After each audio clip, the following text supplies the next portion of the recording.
Hi and welcome. I'm Midnight Truth, and it's so nice to have you here tonight, wherever you are right now, whether you're in bed, lying on the couch, or just looking for a quiet moment. I want you to know this time is for you. Take a deep breath in, and as you breathe out, feel the weight of the day start to fade. Let your mind settle, let your body relax, and let yourself simply be. There's no rush, no pressure, just this calm, quiet moment. If you'd like, you can close your eyes and imagine yourself in a peaceful place. Maybe it's a cozy room with soft, warm lighting.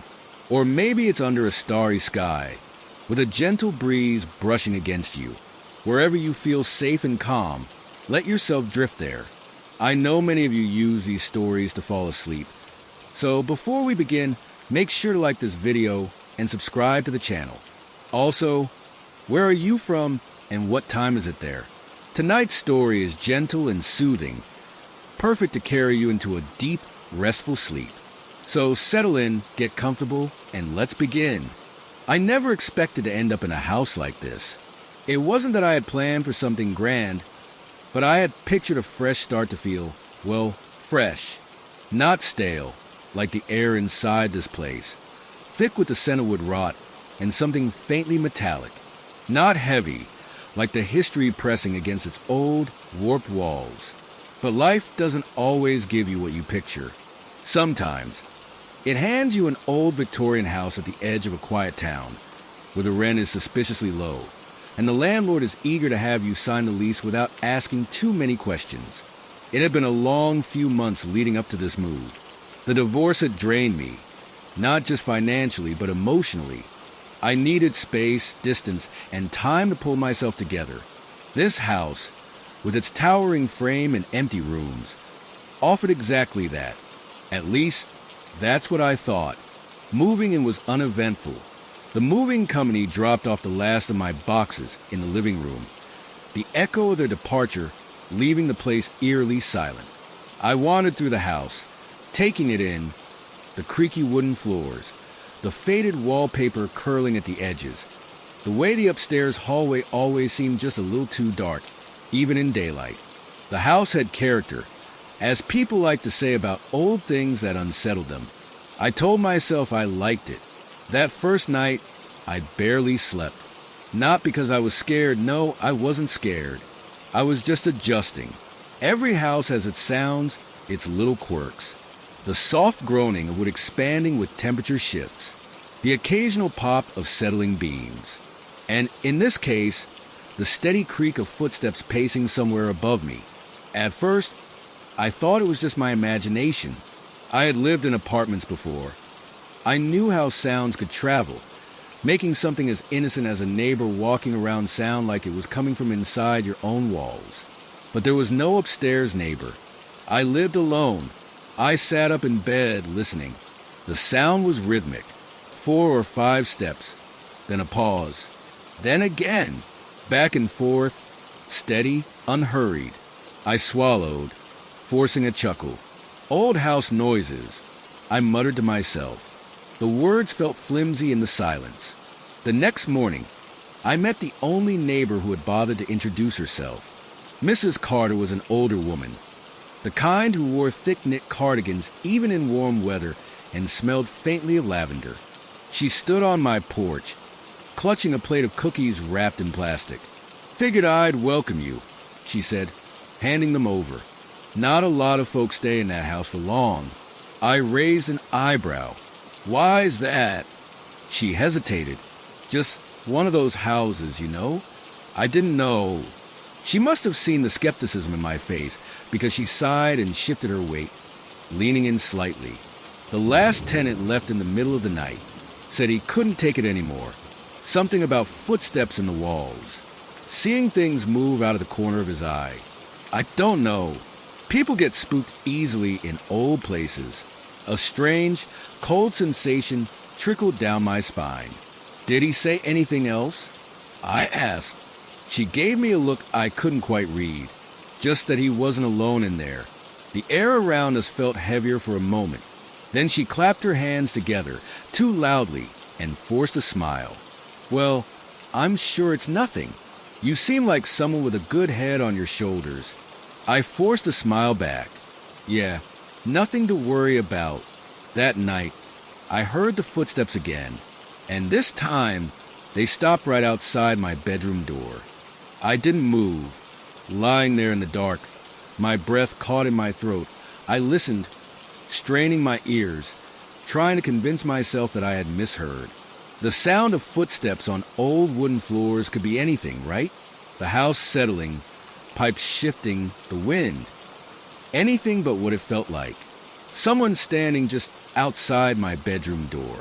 A deep, sinking sensation settled in my stomach as I stared at the closed door. The hallway beyond was pitch black. I had turned off all the lights before bed, certain I would sleep better in complete darkness. Now, I regretted that decision. Seconds passed. No sound. I reached for my phone on the nightstand, my fingers trembling slightly as I turned on the flashlight. A soft glow illuminated the room, casting long, stretched shadows against the walls. I hesitated, then forced myself to aim the light at the door. Close. Nothing out of place. I exhaled, feeling ridiculous. It had to be my nerves. The conversation with Mrs. Carter had put ideas in my head, made me hyper-aware of every tiny creak and groan this old housemaid. I swallowed and let out a forced chuckle. Get a grip, I muttered. Still, I didn't sleep much after that. The next morning, sunlight poured through the bedroom window, and the house felt normal again. Like any other house, old, worn down, but empty, safe. I convinced myself I was overreacting. I had just moved in. It was a big, unfamiliar house. Of course, my mind would play tricks on me. By noon, I was back to unpacking, setting up my living space, and trying to ignore the lingering unease in my chest. I spent most of the afternoon arranging the furniture in the living room. There was something comforting about the process, placing books on shelves, hanging up a few pictures, making the space feel like mine. As I worked, I caught movement in the corner of my eye. I turned quickly, heart leaping. Nothing, just a reflection in the old hallway mirror. I exhaled sharply, shaking my head. Jesus, maybe I needed a break. I stepped outside for some air. The street was quiet, lined with bare trees and houses that looked just as old as mine. Across the road, Mrs. Carter was watering her front yard plants. She glanced up, saw me, and smiled.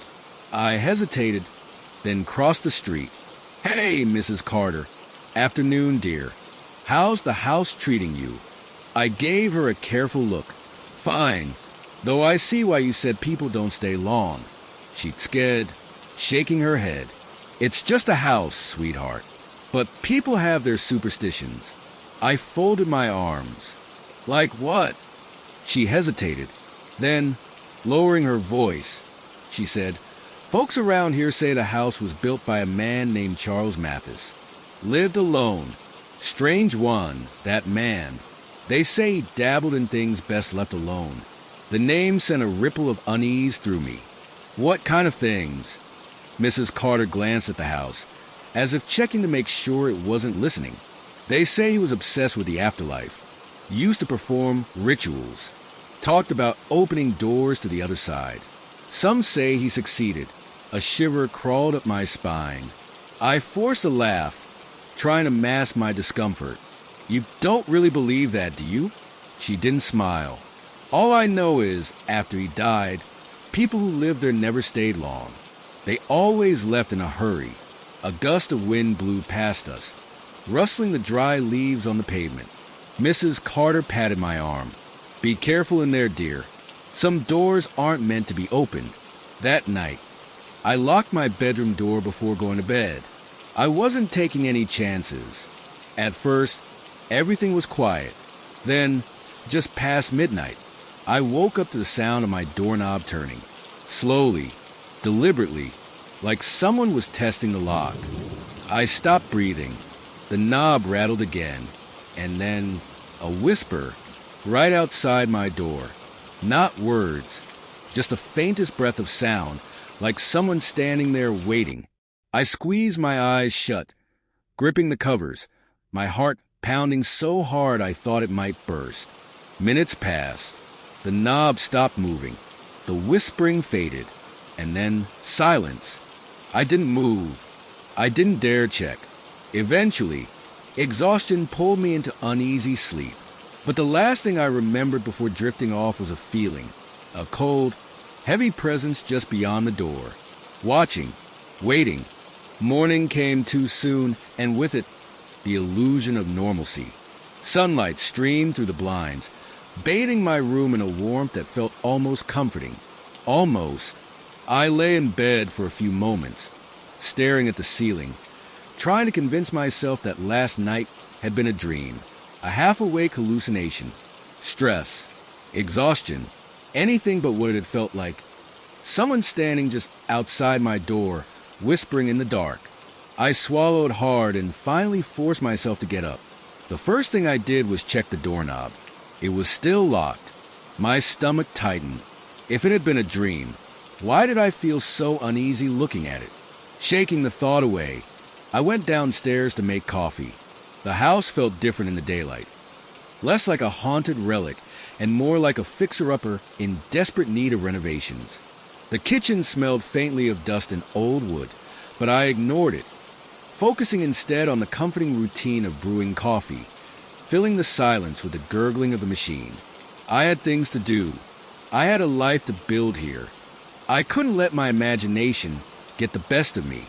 By midday, I had unpacked most of the remaining boxes. The living room was starting to look like an actual home. I had placed a small bookshelf against the wall, set up a lamp in the corner, and even unrolled a rug to soften the creaky wooden floor. I stepped back, surveying my work, and let out a small, satisfied sigh. That was when I noticed it. The smell, a sharp, metallic tang, faint but unmistakable, like rusted iron or old blood. I frowned, sniffing the air, trying to pinpoint where it was coming from. It hadn't been there earlier. I followed it to the hallway, toward the base of the stairs. The scent grew stronger the closer I got. My skin prickled.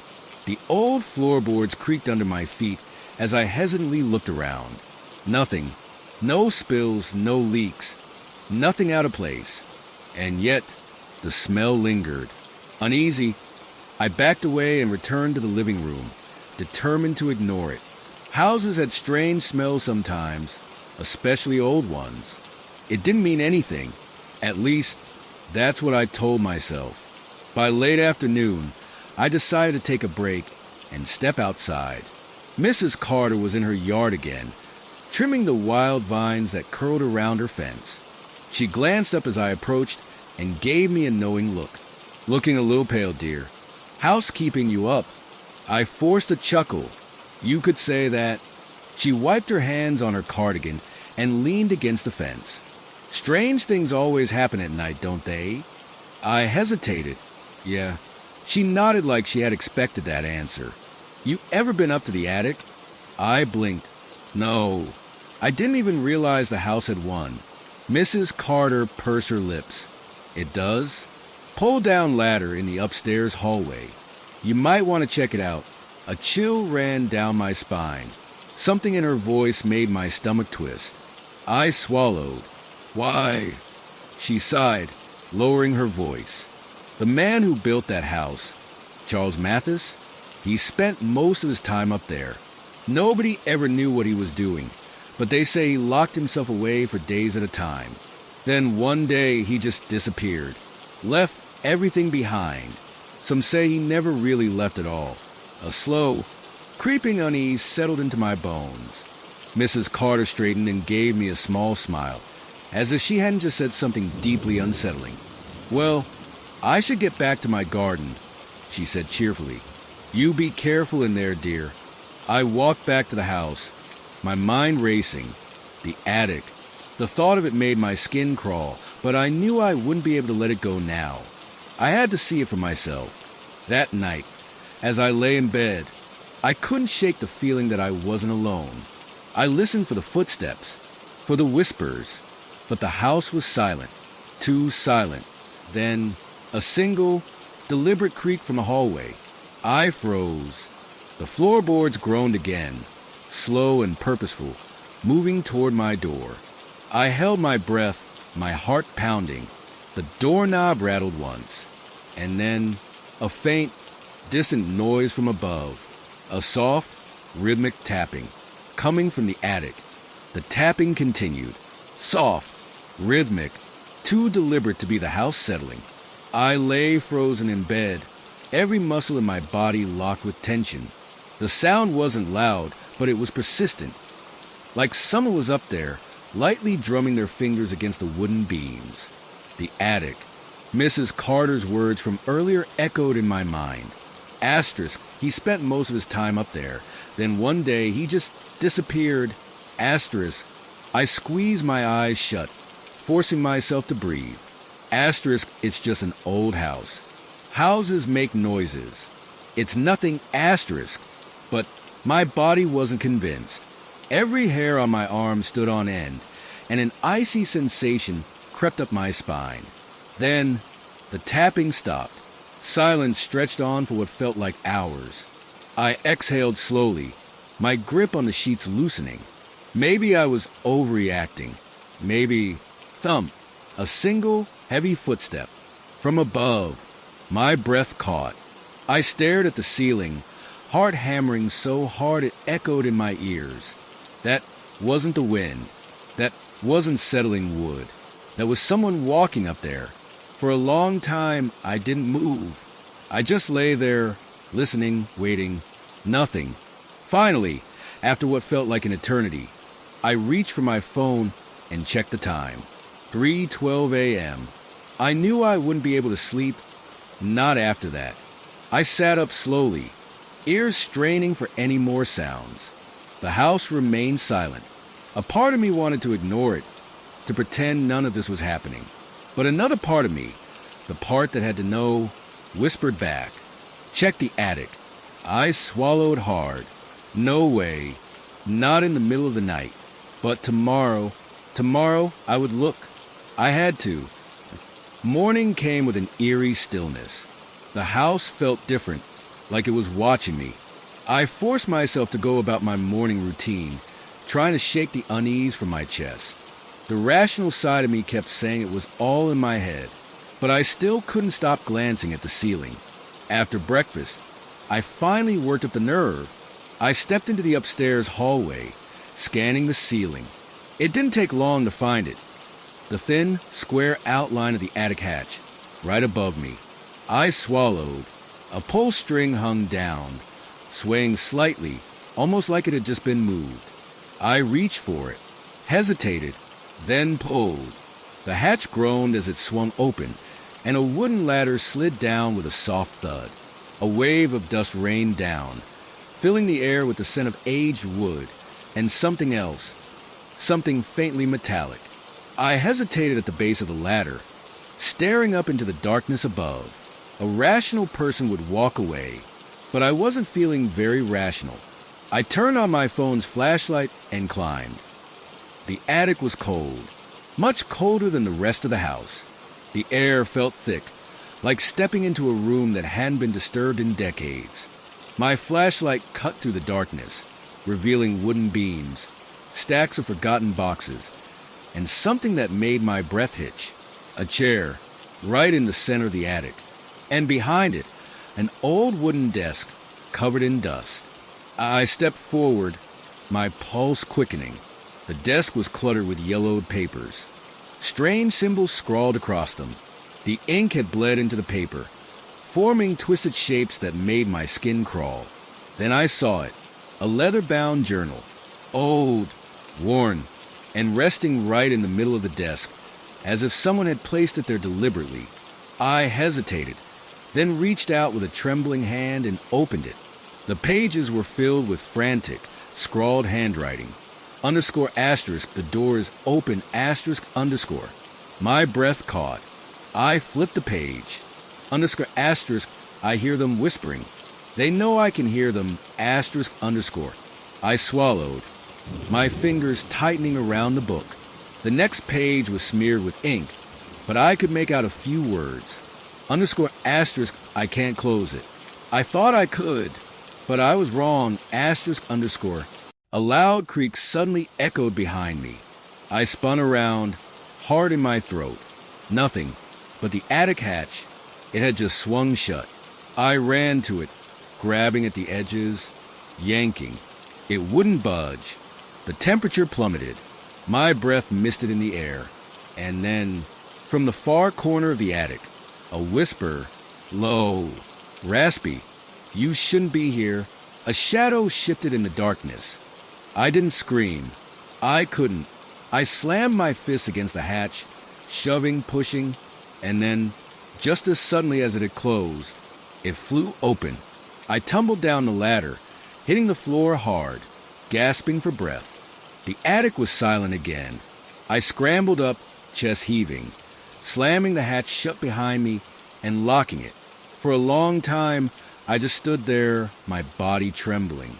I still held the journal in my hands, and as I stared down at it, my blood ran cold, because scrawled on the very last page, in thick, shaky letters, "It knows when you read this." The hallway behind me creaked. I wasn't alone. I didn't turn around. I couldn't. Every instinct in my body screamed at me to run, but I felt paralyzed. My fingers locked around the journal, my breath coming in shallow gasps. The hallway behind me creaked again. Something was there. I forced myself to take a step forward, then another. The floor groaned beneath my weight as I moved toward my bedroom, my heart hammering so violently I could hear it in my ears. The moment I crossed the threshold, I slammed the door shut and locked it. Silence. I stood there, back pressed against the door, my entire body trembling. Then, a soft knock. Not a loud, demanding knock. Not something aggressive. It was gentle, almost curious. Knuckles tapping lightly against the wood. I squeezed my eyes shut. My fingers tightened around the journal as I pressed my weight against the door, as if that could somehow keep whatever was on the other side from getting in. The knocking stopped. I waited. Minutes passed, but nothing else happened. Finally, I dared to breathe again. I turned and slowly backed away from the door, staring at it, waiting for another sound. But the house had returned to its eerie silence. My gaze dropped to the journal in my hands. Underscore asterisk, it knows when you read this. Asterisk underscore. I shuddered. I wanted to throw the thing across the room, burn it, do anything to make it disappear. But at the same time, I needed to know what was in it. I needed answers. I sat down on the edge of my bed, flipping through the pages. The handwriting varied. Some lines were neat and controlled. Others were frantic, slanted. Words scrawled over each other in a rush. The further I read, the more unsettling it became. Underscore asterisk, the shadows move when I'm not looking. They are watching, waiting. Asterisk underscore. Underscore asterisk, I thought it was just my mind playing tricks. It's not. The doors open by themselves. The whispers get louder. Asterisk underscore. Underscore asterisk, I hear footsteps in the attic. When I try to sleep, asterisk underscore. Underscore asterisk, it doesn't like the light. Asterisk underscore. I inhaled sharply. The last entry was the most disturbing. Underscore asterisk, I made a mistake. I should never have opened the door. It tricked me into letting it in. I try to stop it, but it's too late. I hear it breathing outside my door now. Asterisk underscore. Underscore asterisk, if you're reading this, leave. Get out before it finds you too. Asterisk underscore. A chill crawled up my spine. I snapped the journal shut. The air in the room felt heavier. I glanced around, every shadow suddenly seeming deeper, darker. My own reflection in the mirror across the room looked wrong, somehow. My skin prickled. I stood up, gripping the journal tightly. I needed to talk to someone. Mrs. Carter. I didn't care if she thought I was crazy. I had to know what happened here. The sun was already setting when I reached her house. I knocked once, twice. The door creaked open slightly. Mrs. Carter stood there, eyes narrowing when she saw me. "You look pale, dear," she said. "Everything all right?" I hesitated. Then, before I could stop myself, I blurted out, "There's something in my house." Her expression changed. She didn't look surprised. She looked sad. "Come inside," she said quietly. I stepped into her warm, cluttered living room. The scent of old books and lavender filled the air. She motioned for me to sit while she made tea, and when she returned, she lowered herself into the chair across from me, her wrinkled hands wrapped around her cup.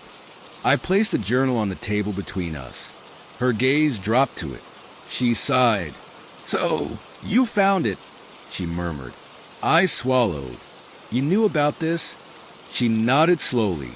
I waited, heart pounding, as she stared at the journal like it was something venomous. Then, finally, she spoke. "The man who lived in that house before you, he was obsessed with the attic. Spent most of his time up there, scribbling in that journal. He kept talking about something he let in, something he couldn't get rid of." My fingers dug into my knees. "What happened to him?" Mrs. Carter's eyes darkened. "One night, he ran out of that house screaming, babbling about how he made a terrible mistake. A chill ran through me. She set her cup down, looking me dead in the eyes. He was never seen again. I felt cold. "What do you mean?" I whispered. She sighed. "Just vanished. Like he was wiped off the face of the earth. No family, no friends, nothing left behind except that journal." The room suddenly felt too small. I ran a shaky hand through my hair. "And you never told me this before?" She pursed her lips. "Would you have believed me?" I had no answer. She leaned in. "Listen to me, dear. If you've been hearing things, if you feel like something is watching you, you need to get out of that house." I swallowed hard, but she shook her head, her voice urgent. "Don't argue. Just leave." I stared at her, heart thudding painfully against my ribs. She meant it. She truly believed I was in danger. And deep down, I believed it too. When I got back to the house, the sun had dipped below the horizon. The sky was an eerie shade of deep blue, the last sliver of daylight fading. I hesitated at the front steps. The house loomed in front of me, dark and silent. I didn't want to go back inside, but I had to, just long enough to grab a few things. My phone, my wallet. I wouldn't stay another night. I stepped inside. The air was thick, heavy. The door creaked shut behind me. I moved quickly, heading straight for my bedroom. I stuffed a bag with essentials, my hands shaking. Then, a soft knock at my bedroom door. I froze. It was the same knock as before, gentle, curious. I turned slowly. The door handle twitched. My breath caught. I took a step back, then another, and then the door burst open. A rush of freezing air hit me, knocking the breath from my lungs. And standing there in the doorway was me. Not a reflection, not a shadow, a perfect copy, except its eyes, black, hollow. It smiled, and then it moved. I couldn't move. My breath hitched in my throat, my entire body frozen in place as I stared at myself. It wasn't possible. It couldn't be possible, but it was standing right there in the doorway. My height, my face, my clothes. Every detail was exactly the same, except for those eyes. Black, empty, hungry, and that smile. That terrible, twisted smile that stretched too wide, like it wasn't used to the shape of a human mouth. It took a step toward me. The floor didn't creak beneath its weight. I stumbled backward, nearly tripping over my bag. My legs finally obeyed, and I bolted for the window, fumbling with the lock, desperate to escape. Behind me, I heard it whisper, "Asterisk, you can't leave, asterisk." I spun around, pressing my back against the wall. It was still there, still smiling. But now, there were two of them. Another figure stood just behind the first, identical to me. Same face, Same clothes, same dead, hollow eyes. My stomach lurched. The air in the room had changed. It felt heavier wrong. My ears rang, my vision tunneling as panic took hold. I forced myself to move, reaching for the lamp on my nightstand. I grabbed it and hurled it at them. It shattered against the first figure's face, sending shards of glass flying. But there was no reaction, no flinch, no sound, nothing. The broken pieces slid through it, as if it wasn't entirely there. My heart slammed against my ribs. I turned and ran. I sprinted down the hallway, my footsteps thunderous against the wooden floor. The walls around me seemed to stretch, the corridor longer than I remembered, the doors shifting, warping, like the house itself was alive. Behind me, the whispering started again. Asterisk, you can't leave, asterisk. Asterisk, you let us in, asterisk. Asterisk, stay, asterisk. I reached the stairs and practically threw myself down them, my body slamming into the banister. Pain exploded in my ribs, but I didn't stop. The front door was just ahead. I lunged for the handle and twisted. It wouldn't budge. I yanked harder. The knob wouldn't turn. The whispering grew louder. From the corner of my eye, I saw movement at the top of the stairs. They were standing there. More of them now. 4, 5, 6 copies of me, all staring, their hollow eyes locked onto me. Their mouths moved in unison. Asterisk let us in, asterisk. I slammed my fist against the door, my breath coming in ragged gasps. My vision blurred with panic. Then, a voice, not theirs, a whisper, close to my ear. Asterisk the attic, asterisk. I whirled around. The room behind me was empty, but the feeling wasn't. Something was there, watching, waiting. I didn't have a choice. I bolted toward the stairs leading to the attic. I took them 2 at a time, my lungs burning, my pulse erratic. The air grew colder the higher I climbed, until I reached the top landing. The attic door was open, waiting. I hesitated. Then behind me, the sound of bare feet slapping against wood. They were coming. I ran inside and slammed the door shut, locking it. Silence. Darkness. The only light came from a small, dust-covered window at the far end of the attic. The space smelled of rot and mildew, and the wooden beams above my head groaned under an unseen weight. I backed away from the door, my breath shaking. Then, a whisper. This time, not mine. Not the copies. Something else. Asterisk, you shouldn't have come up here, asterisk. My stomach dropped. Slowly, I turned. In the dim light, something shifted in the corner. Something crouched. Something waiting. A pair of eyes blinked open. Not black like the copies. Glowing. Red. A hand curled around one of the wooden beams, long and wrong. The fingers too many. The skin stretched too tight over its bones. It smiled. Not a human smile. Something else. Something ancient. Something hungry. I couldn't scream. I couldn't run. All I could do was listen, because it began to speak. And I understood every word. The voice slithered into my ears like oil, thick and suffocating, coating my thoughts with something old and terrible. It spoke in a language I shouldn't have understood, but I did. I didn't know how, but I did. Each word felt like a nail being hammered into my skull. Ancient, powerful, and wrong. It wasn't just speaking. It was burrowing inside me, crawling through my veins like something alive. I pressed my hands against my ears, but it didn't help. The whispering was inside me now. The thing in the corner shifted. Its 2 long fingers tightened around the wooden beam, creaking as its grip flexed. The attic was cold. Colder than anywhere I'd ever been, like all warmth had been sucked away. I took a step back. The floor groaned beneath me, the sound swallowed by the thick silence that wrapped around the attic. The air felt thicker, like I was standing in something invisible but suffocating. The thing laughed, a deep, rotted sound, like something long dead trying to remember how to be human. Asterisk, you hear me now, asterisk, it murmured. Its voice came from everywhere and nowhere, curling around the room, inside my skull.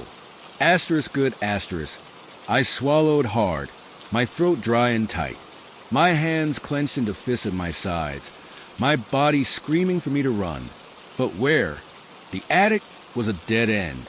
My pulse pounded in my ears as I tried to keep my breathing steady, tried to convince myself this wasn't happening. But then it moved. It stood up. Its limbs unfolded in the darkness, unnatural and too many. Bones cracked and popped as it stretched, its head tilting at an impossible angle. It was tall, too tall. Even in the dim light, I could see the outline of something wrong. A body stretched beyond human limits, a face that was just slightly off from anything familiar, like it had once been human, but had forgotten how to look like one. Asterisk, they let me in, asterisk, it whispered, taking a slow step forward. The floor didn't creak beneath it. Asterisk, and now you let them in, asterisk. The copies. I could still feel them behind the attic door, standing in the hallway, silent, waiting. I tried to speak, but my voice came out as a broken whisper. What do you want? The thing grinned. Its mouth kept going wider and wider and wider, until it wasn't a mouth anymore, just a gaping, black void stretching across its face. Then it rushed me. I didn't think. I ran. I darted toward the window, knowing it was my only escape. The thing behind me moved fast. Asterisk, asterisk, too fast, asterisk, asterisk. Its feet never touching the ground, its presence a shadow at my back. The attic seemed endless, stretching as I ran, the walls pulling farther away. The window was right there. Asterisk, asterisk, but it felt miles away. Asterisk, asterisk. My legs burned. My breath came in ragged gasps. Then, asterisk, asterisk, a hand grabbed my shoulder. Asterisk, asterisk. I screamed. A flash of cold, like death itself, had wrapped around me. I yanked free, throwing myself toward the window. I didn't think, didn't hesitate. I just jumped. The glass shattered around me, shards biting into my skin as I tumbled through the air. For a brief, heart-stopping moment, I was weightless. Then I hit the ground. Pain exploded through me. My vision blurred, my ears ringing from the impact. The world tilted, everything spinning, my body screaming in protest. But I was alive. I lay there, gasping for air, staring up at the broken attic window. For a second, nothing moved. Then, a face appeared in the window. My face, one of the copies. It watched me, smiling. Slowly, it raised a hand and waved. I scrambled to my feet, ignoring the pain lancing through my limbs. My legs shook beneath me as I stumbled backward, my breath ragged and desperate. The house loomed over me, dark and endless, its attic window gaping like a watching eye. I needed to leave. Now. I turned and ran. My car was parked at the curb, the keys still in my pocket. I didn't look back as I threw myself inside, fumbling to start the engine. The car roared to life, and I sped away, my hands trembling against the wheel. Only when the house was nothing but a shrinking shadow in my rearview mirror did I dare to breathe. But then, a sound from the backseat, a whisper. Asterisk, you let us in, asterisk. The whisper came from the backseat. Too close. I couldn't breathe. My hands clenched the steering wheel, so hard my knuckles went white. The road ahead blurred, my vision tunneling as my mind screamed at me to look, to check the mirror, to confirm what I already knew. But I couldn't. I knew what I'd see. Me. Another one of those things, sitting right behind me, watching, waiting, my foot pressed harder against the gas pedal. The streetlights streaked past in a blur, the tires humming against the asphalt. The world outside turning into a dizzying mess of darkness and motion. The whisper came again. Asterisk, where you going? Asterisk. My stomach twisted. It was my voice. But it wasn't me. I risked a glance at the rearview mirror. For a second, I thought, asterisk, asterisk, maybe I was alone, asterisk, asterisk, the back seat was just shadows. Just empty, black space. And then a face emerged from the darkness. Not suddenly, not like a jump scare. Slowly, deliberately, asterisk, asterisk, like something was crawling forward from the shadows, pulling itself into the dim light of the dashboard glow. My face, my mouth, asterisk, asterisk, smiling, asterisk, asterisk. But the eyes weren't mine. They were wrong, too dark, too deep, like looking into an empty well that had no bottom. Asterisk, you can't run from us, asterisk, it said, its voice curling around my ears like smoke. The car swerved. I snapped my eyes back to the road, gripping the wheel as the tires skidded against the pavement. The car nearly veered off into the ditch, gravel crunching beneath the tires as I fought to keep control. I wasn't going to make it. I was going to crash. Then, asterisk, asterisk, a hand touched my shoulder, asterisk, asterisk. I screamed, loud, raw, panicked, asterisk, asterisk. The car fishtailed, tires shrieking. My vision blurred as the world tilted around me, spinning, flipping, asterisk, asterisk, crashing, asterisk, asterisk. Impact. Everything went black. I woke up to silence. For a long moment, I didn't move. I just lay there, breathing, feeling the dull throb of pain radiating through my body. My head rested against the deflated airbag. The windshield was cracked. The car was tilted in a ditch. The front end smashed into a gnarled old tree. I was alive, but I wasn't alone. Slowly, heart hammering in my chest, I turned my head. The back seat was empty. The door was open. Something had gotten out. A cold chill crawled up my spine. The night outside was too quiet, as if the world itself was holding its breath. I forced myself to move, groaning as I pushed open the driver's side door. My legs were shaky as I stepped out onto the damp grass. My breath came in short, shallow gasps. I turned in a slow circle, scanning the darkness. Nothing, only the wind, whispering through the trees. But I wasn't fooled. It was still here, watching, waiting. The house loomed in the distance, its shadow stretching against the night sky. Even from here, I could see the broken attic window. And standing there, asterisk, asterisk, right where I had left it, was me, asterisk, asterisk, another copy. It tilted its head, staring at me from the attic, its grin too wide. My body turned to ice. Then, slowly, the copy raised its hand and pointed, not at me, at the tree lean, at something behind me. A breath of cold air brushed against the back of my neck. Something was standing right behind me. I didn't turn around. I ran. I ran into the dark, into the trees, away from the car, away from the house, away from whatever was breathing against my skin. But as I ran, I heard it. Footsteps. Not mine. The sound of something following. And worse, a voice. Soft, gentle, right in my ear. You let us in, asterisk, asterisk, asterisk. The voice didn't go away. It lingered, a whisper, brushing against my skin like the cold wind that whipped through the trees. Every step I took, it followed. It circled me, the words growing clearer with each breath I drew. You let us in. I didn't want to turn around. I didn't want to look, but my legs were burning, my lungs gasping for air, and yet I couldn't shake the feeling that whatever was behind me was only getting closer. I kept running. The woods were thick, their branches twisting above me, blocking the sky. The ground was uneven, roots and rocks tripping me, pulling at my ankles, but still I kept moving. My heart thudded in my chest like a drum.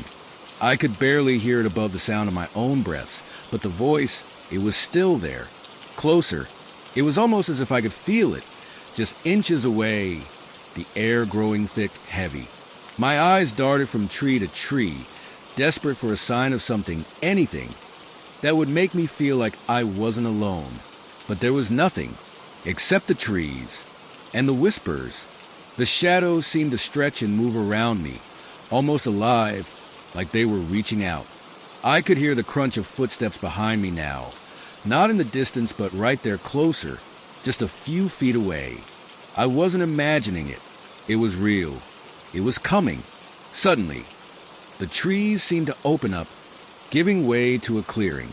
In the middle of it was an old shack, its structure barely standing, the walls rotting, the door hanging crookedly on its hinges. The place felt like it had been abandoned for years, but I didn't care. It was shelter. It was a place to hide. I stumbled toward the shack, my hands reaching for the door, desperate to get inside, desperate to escape whatever was trailing me. But as I stepped forward, a cold wind slammed into me, like a wall, forcing me back. I stumbled, landing on my hands and knees in the dirt. I was still hearing the footsteps, asterisk, asterisk, too close, asterisk, asterisk now. I scrambled to my feet, but something grabbed my ankle. A pull hard. I screamed. I twisted, trying to break free, but the grip tightened. There was nothing there, just air, but I felt the pressure, felt the fingers digging into my skin. My chest was tight with panic. I couldn't breathe, couldn't think. I needed to get away, needed to keep running, but I was paralyzed, frozen in place. The voice came again, softer now, almost tender. Asterisk, you didn't have to run, you know. You could have stayed with us, asterisk. A shadow flickered at the edge of my vision. I spun toward it, but there was nothing there, just the shack. Just the wind rustling the trees. But the air felt heavy, wrong, like the world was closing in on me, suffocating me. I finally broke free from whatever was holding me down, scrambling to my feet. But before I could move, I heard it again. Asterisk the footsteps, the breathing asterisk, right behind me. I told you, we were waiting for you. It was my voice, but it wasn't me. My heart pounded in my ears. The voice was closer now. Asterisk, asterisk, too close, asterisk, asterisk. I didn't turn around. I couldn't. I didn't want to see it. But as I forced my body into motion, as I stumbled backward into the clearing, I felt it. A presence. Asterisk, asterisk, watching, asterisk, asterisk.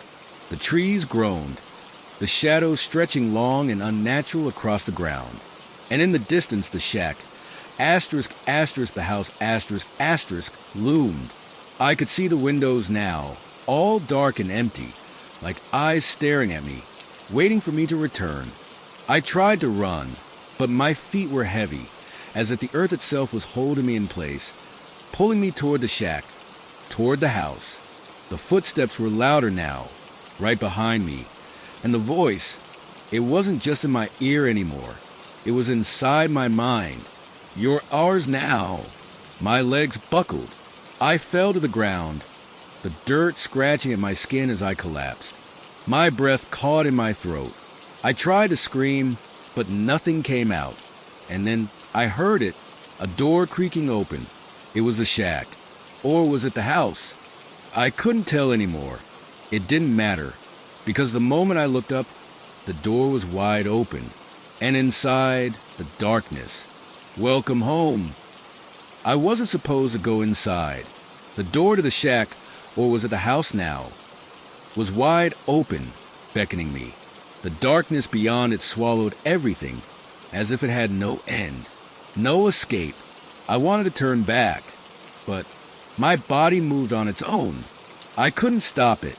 I took a step forward, and then another, my feet sinking into the soft earth like I was walking through quicksand. My heart pounded in my chest, every beat thundering in my ears, but I couldn't stop. I couldn't breathe. The cold wind had disappeared, and now everything was still, too still. The door creaked again, louder this time, as though something, asterisk, asterisk, someone, asterisk, asterisk, was waiting for me inside. I stepped into the threshold, the air inside thick, stale, and suffocating. The walls were rotting wood. covered in dark stains that I didn't want to think about. The floor was cracked, the edges crumbling, but it was a smell that hit me the hardest. Asterisk, asterisk, a mix of decay, and something worse, asterisk, asterisk. Something I couldn't place. Something that made my stomach churn. I should have turned back, but I didn't. There was a sound from deep within the house. Faint at first, but growing louder. The unmistakable creak of floorboards slow. Methodical, like someone or something was walking toward me. I froze. My eyes darted around the room, searching the shadows for any sign of movement. But there was nothing, just the shadows. And then, asterisk, asterisk, the whisper again, asterisk, asterisk. Asterisk, come closer, asterisk. I didn't move. I couldn't. My body was frozen, my legs heavy, as if they were being held down by invisible hands. The house seemed to close in on me, the walls pressing in with an almost suffocating weight. The whisper came again. Asterisk, come closer. Just a little further, asterisk. I took a step. The moment I did, a cold breeze washed over me, as though something had just moved right beside me. It was close, too close. I spun around, my breath catching in my throat. The room was empty, but the darkness seemed deeper now, as if the shadows themselves were coming alive. The door was still wide open, but the house was pulling me in. Every step felt like I was wading deeper into some kind of trap. I could hear the footsteps now. Asterisk, asterisk, clearer, asterisk, asterisk. They weren't mine, and they weren't coming from anywhere in particular. They were coming from everywhere, surrounding me. I tried to scream, but nothing came out. My throat was tight, and my mouth was dry. I backed away slowly, my feet stumbling over the cracked floor, but no matter where I went, the footsteps followed me. Every step was too close, too loud, too real. The shadows shifted. They moved. I couldn't breathe. I was trapped, and then I saw it. In the corner of the room, near the stairs, a figure, a shadow, darker than the rest, standing perfectly still, watching. Its face was hidden, but I could feel it staring at me. Its presence was overwhelming, suffocating. I couldn't look away. I wanted to scream, to run, but my body refused to obey. Then, the whisper came again. Asterisk, I told you. You didn't have to run, asterisk. The shadow shifted. It stepped forward. The sound of its footfalls loud and deliberate. It was coming closer. I couldn't move. I was paralyzed, my body locked in place, as though the house itself had taken hold of me, wrapping me in chains of fear. And then I felt it, a hand, a cold hand, on my shoulder. I screamed. Finally, the scream came out, but it was weak, feeble, swallowed by the walls around me. The pressure on my shoulder tightened, pulling me back, dragging me closer to the figure. My legs refused to move. I was being dragged toward it, toward the darkness. The footsteps grew louder, closer. The figure leaned forward, and I could hear its breath. Asterisk, asterisk, soft, asterisk, asterisk, and slow, like a whisper. You're ours now, asterisk, asterisk, asterisk. And then nothing. The hand was gone. The footsteps stopped. The house was silent, too silent. I was still in the same room, standing in the same spot, trembling, drenched in sweat. I could hear my own heartbeat in my ears. But there was no one. There was nothing, except the whisper. You shouldn't have come back, asterisk, asterisk, asterisk. I bolted for the door. I didn't care anymore. I didn't care about anything but getting out. The room seemed to stretch, to twist, but I kept running, stumbling toward the exit. My hand slammed against the door, pushing it open, and I burst into the night air, asterisk, asterisk, into the trees, asterisk, asterisk. The house behind me stood silent again, as though nothing had happened. The darkness seemed to hold its breath. I couldn't stop. I kept running, but as I ran, I heard it again. The footsteps, right behind me. I couldn't breathe. My lungs felt like they were about to collapse with every step. The cold night air burned in my throat, but I couldn't stop running. I couldn't stop. I felt it. Asterisk, asterisk, following me, asterisk, asterisk, the footsteps. Always right behind me. I dared a glance over my shoulder, heart hammering in my chest. The road behind me was empty. There was nothing there, no figure, no shadow, no sign of the house. But the feeling was unmistakable. The footsteps had never stopped. They were still there, echoing in my mind. They were getting closer. I picked up my pace, the pavement under my feet rough and uneven, but my legs felt like they were made of stone. The cold wind stung my face, but I barely noticed. Every muscle screamed for rest, but my mind refused to let me stop. And then I saw it, the familiar outline of the house, looming in the distance. My heart skipped a beat. It couldn't be. I had just asterisk, asterisk left, asterisk, asterisk, how was it there? It was impossible. The house had been behind me, miles away, and now it was back. The front door was wide open, welcoming me like an old friend. But I didn't want to go inside. I never wanted to step foot in that cursed place again. But I couldn't stop. My body moved of its own accord, my feet dragging me toward it. The same force that had pulled me into the house before, the same force that I couldn't shake off, had a hold of me again. No matter how hard I tried to fight it, no matter how much my mind screamed for me to turn around, I was moving toward the house. The footsteps behind me had stopped, but now I heard them coming from inside the house. The sound of heavy boots, walking slowly, deliberately. It was waiting for me. I reached the door. A cold draft brushed against my skin as I stepped over the threshold. The house felt different this time, more alive, more aware. The darkness seemed to swallow me whole, pulling me in. I could feel it, the presence. It was closer now. I wasn't alone.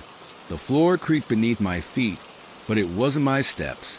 The sound of someone else walking. I froze, the air in my lungs trapped, unable to escape.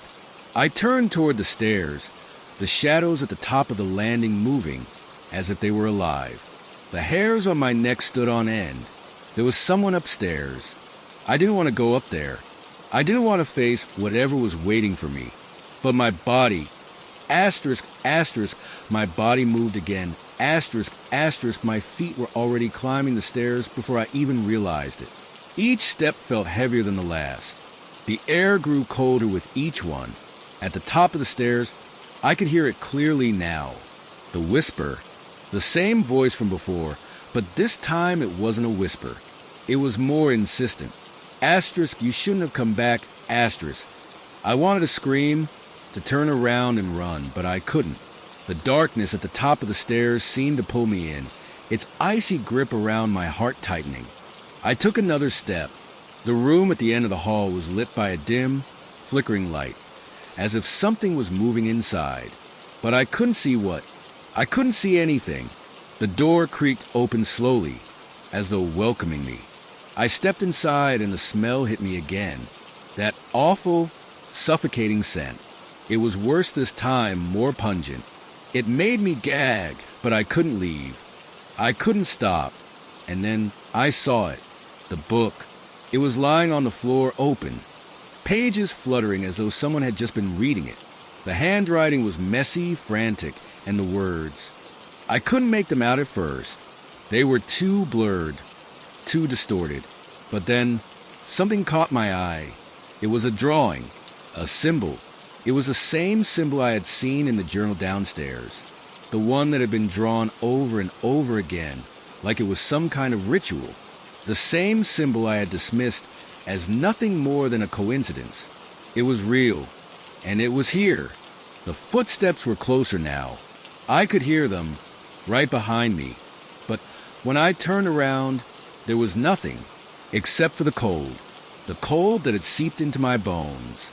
I stumbled backward, my hand hitting something cold and smooth. The mirror. I looked into it, expecting to see myself. but I didn't. There was someone else, a figure, standing right behind me. Its face was hidden in the shadows, but I could feel it, the weight of its stare. I couldn't breathe, and then I heard it, a laugh, soft, sinister. It echoed around me, bouncing off the walls, vibrating in my skull. The sound was too real, too close, and I knew, deep down, I knew what was happening. It wasn't just a house anymore. It was a prison. I was trapped. I couldn't move. My legs were frozen, as if the very air had solidified around me. The laughter, it echoed through the room, deep and hollow, as though it came from all directions at once. My skin tingled, my heart hammering in my chest. But I couldn't look away from the figure in the mirror. It was still there, standing in the reflection, a tall, dark silhouette.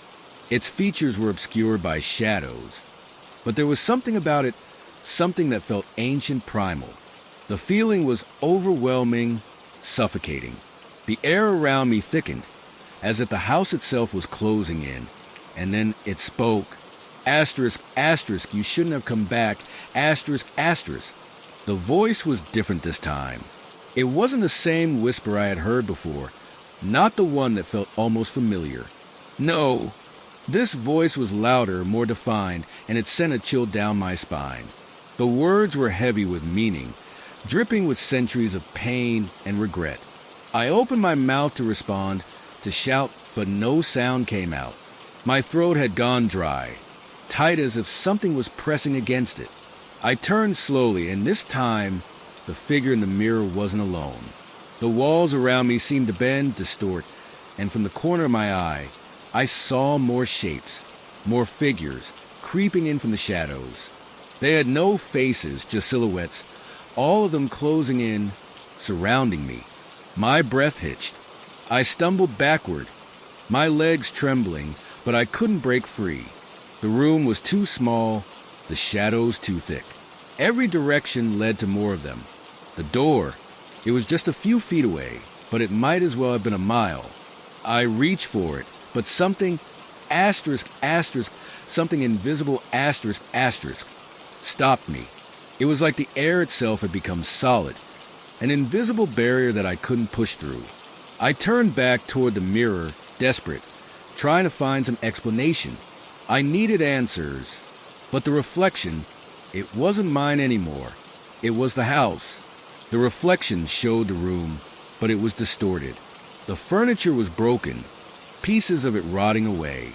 The floorboards were cracked, and the walls were stained, black with years of neglect. The smell, it filled my nose, thick and suffocating, just like the one from earlier. And then I saw it, a flash of movement, a figure standing at the door, not in the mirror, but in the room with me.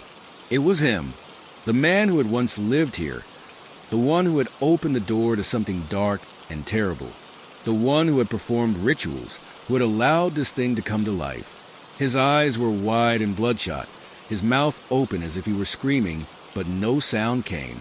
He reached out, his hand grasping for me.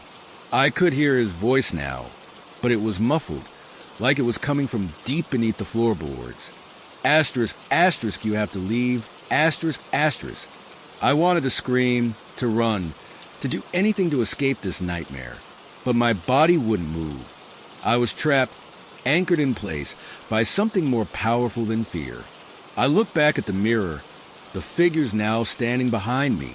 Their presence was suffocating, and then I heard the sound that chilled me to my core, the unmistakable sound of footsteps. Not just one set, not just mine, but many. They were walking toward me. The ground beneath me trembled. I glanced down, watching the floorboards crack and shift, as though the house itself were alive, breathing, waking up after a long slumber. I tried to take a step back, but I couldn't. The cold, the fear, it was too much. I felt paralyzed. I tried to scream again, but my voice was gone. The door was still there, just a few feet away. If I could reach it, I could get out. But the shadows, they were closing in. They were no longer just figures. They were real, tangible, pressing in on me. Their cold touch brushed against my skin, icy fingers that sent shockwaves of dread through my body. Then, a sound came from behind me, a voice whispering through the cold. Asterisk, asterisk, welcome back, asterisk, asterisk. I turned, and there he was, the man from the mirror, standing in front of me now, his face twisted with madness, his eyes wide and unblinking. His hands reached out, grabbing for me. I stumbled back, but he was faster, his fingers cold as ice wrapping around my wrist. Asterisk, asterisk, you can't leave, asterisk, asterisk. And then everything went dark. I woke up in the car, the sun blinding through the windshield. My hands were gripped tightly on the steering wheel, and my body was stiff, like I had just woken from a terrible dream. I blinked, trying to clear the fog from my head. Had it all been a dream? I looked around. The house was gone. There was nothing but empty streets. But the chill that ran through me, it wouldn't go away. I drove. I kept driving. I didn't look back, but no matter how far I went, I could still hear it. The footsteps, the whispers, and I knew, asterisk, asterisk, I knew it would find me again, asterisk, asterisk. It would always find me. Story 2. When I moved to the house on Maple Street, I didn't expect much. Just a small, quiet place to rebuild my life after the divorce. The neighborhood seemed nice enough. Old homes with weathered charm and tall oak trees lining the streets, casting long shadows that stretched like fingers in the late afternoon sun. The house itself was a bit more than I had hoped for. 2 stories, with a crooked porch and peeling white paint. It had character, and that's what I needed. A fresh start in a place that felt full of history, something that could distract me from the loneliness I had carried for months. I'd been living in the house for about a week when I first met Mrs. Granger, the neighbor across the street. She was an older woman, thin and wiry, with gray hair pulled tightly into a bun. The first time she came over, she had a plate of cookies in her hands, smiling like she was doing me a favor. "Nice place you've got here," she said, peering over her glasses at the house behind me. "But you should be careful. People say this old place has a history." I raised an eyebrow, figuring it was just small-town gossip. "What do you mean?" Mrs. Granger's eyes narrowed, and her smile faded slightly. "Well, it's been empty for years. Before you moved in, the last tenants didn't last long. The woman who lived here before. Well, she ran out one night, babbling about curses and things she couldn't explain. She said the house wasn't right. Thought she saw things, heard things, felt things, strange things. I laughed it off, figuring it was the usual superstition that old folks like to pass around. Probably just the stress of living alone, right? She didn't answer right away, just shook her head and muttered, "You'll see for yourself." I had no idea what she meant, but I let it go. After all, I was just here to settle in, not worry about rumors. Over the next few days, I got into a rhythm. The house was quiet, almost too quiet. The kind of stillness that made every creak of the floorboards sound a little too loud. The house was old, after all, certainly older than me. So, I figured it was just the house settling, the floorboards expanding and contracting with the changing temperatures. It was nothing unusual, just the quirks of living in an old home. At night, when the house was completely dark, the creaks and groans took on a life of their own. There were times I'd hear heavy footsteps above me, slow and deliberate. I'd freeze in bed, heart pounding, and listen, trying to convince myself it was just a house. It was always followed by a sudden silence, so complete that it almost felt wrong. But I pushed the thought away. The first time it really bothered me was one night when I was sitting on the couch, scrolling through my phone, and I heard a soft thump from upstairs. Then nothing. I shrugged it off. Maybe a stray cat had jumped onto the roof or a branch tapping against the window. But then I heard it again. Footsteps, slow and heavy, like someone was pacing in the room above me. My pulse quickened, and I could feel the hairs on the back of my neck standing up. I got up to check, but the upstairs was empty. No one was there. Still, I couldn't shake the feeling that someone had been walking up there. It was the smell that started to unsettle me next. At first, I thought it was just the old pipes, the musty smell of the attic, or the stale air that had been trapped inside for years. But this smell, it was something darker, a mix of damp earth, something metallic, and something else, something rotten.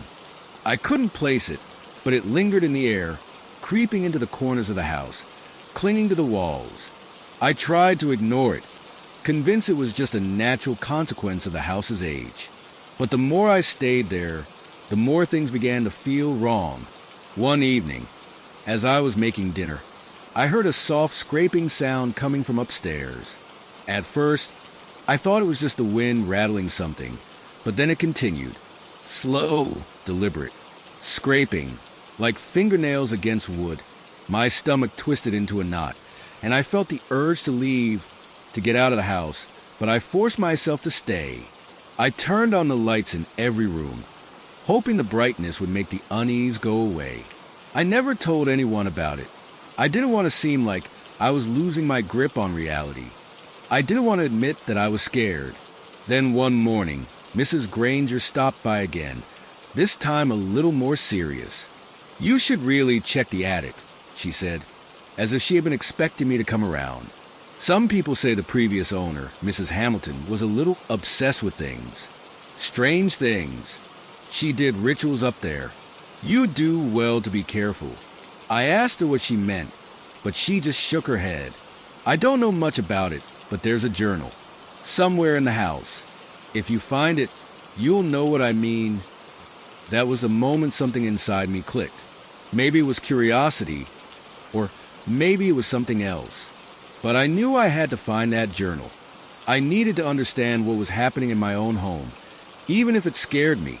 It felt like the house was hiding something I couldn't see yet, but something that was slowly revealing itself. I wasn't sure what I was looking for, but I couldn't ignore the unease that had been gnawing at me ever since I moved in, and I was about to uncover something that would change everything. The search for the journal began innocently enough. I didn't expect to find anything of real significance. I told myself it was just another old house mystery, maybe a journal with some dusty ramblings about past tenants. But deep down, I knew there was something more. It was hard to ignore the feeling that the house was holding on to something, a secret it didn't want to reveal. I started with the attic. Mrs. Granger had mentioned it as the place where Mrs. Hamilton had done her rituals. The thought of going up there made my stomach churn, but I couldn't shake the feeling that I had to. I grabbed a flashlight, and with hesitant steps, I climbed the narrow, creaky stairs leading up to the attic. The door creaked open, and the smell hit me immediately, musty, stale, like old wood and forgotten things. I shone the flashlight around the dim room, and it was as if time had stopped up there. Everything was covered in dust.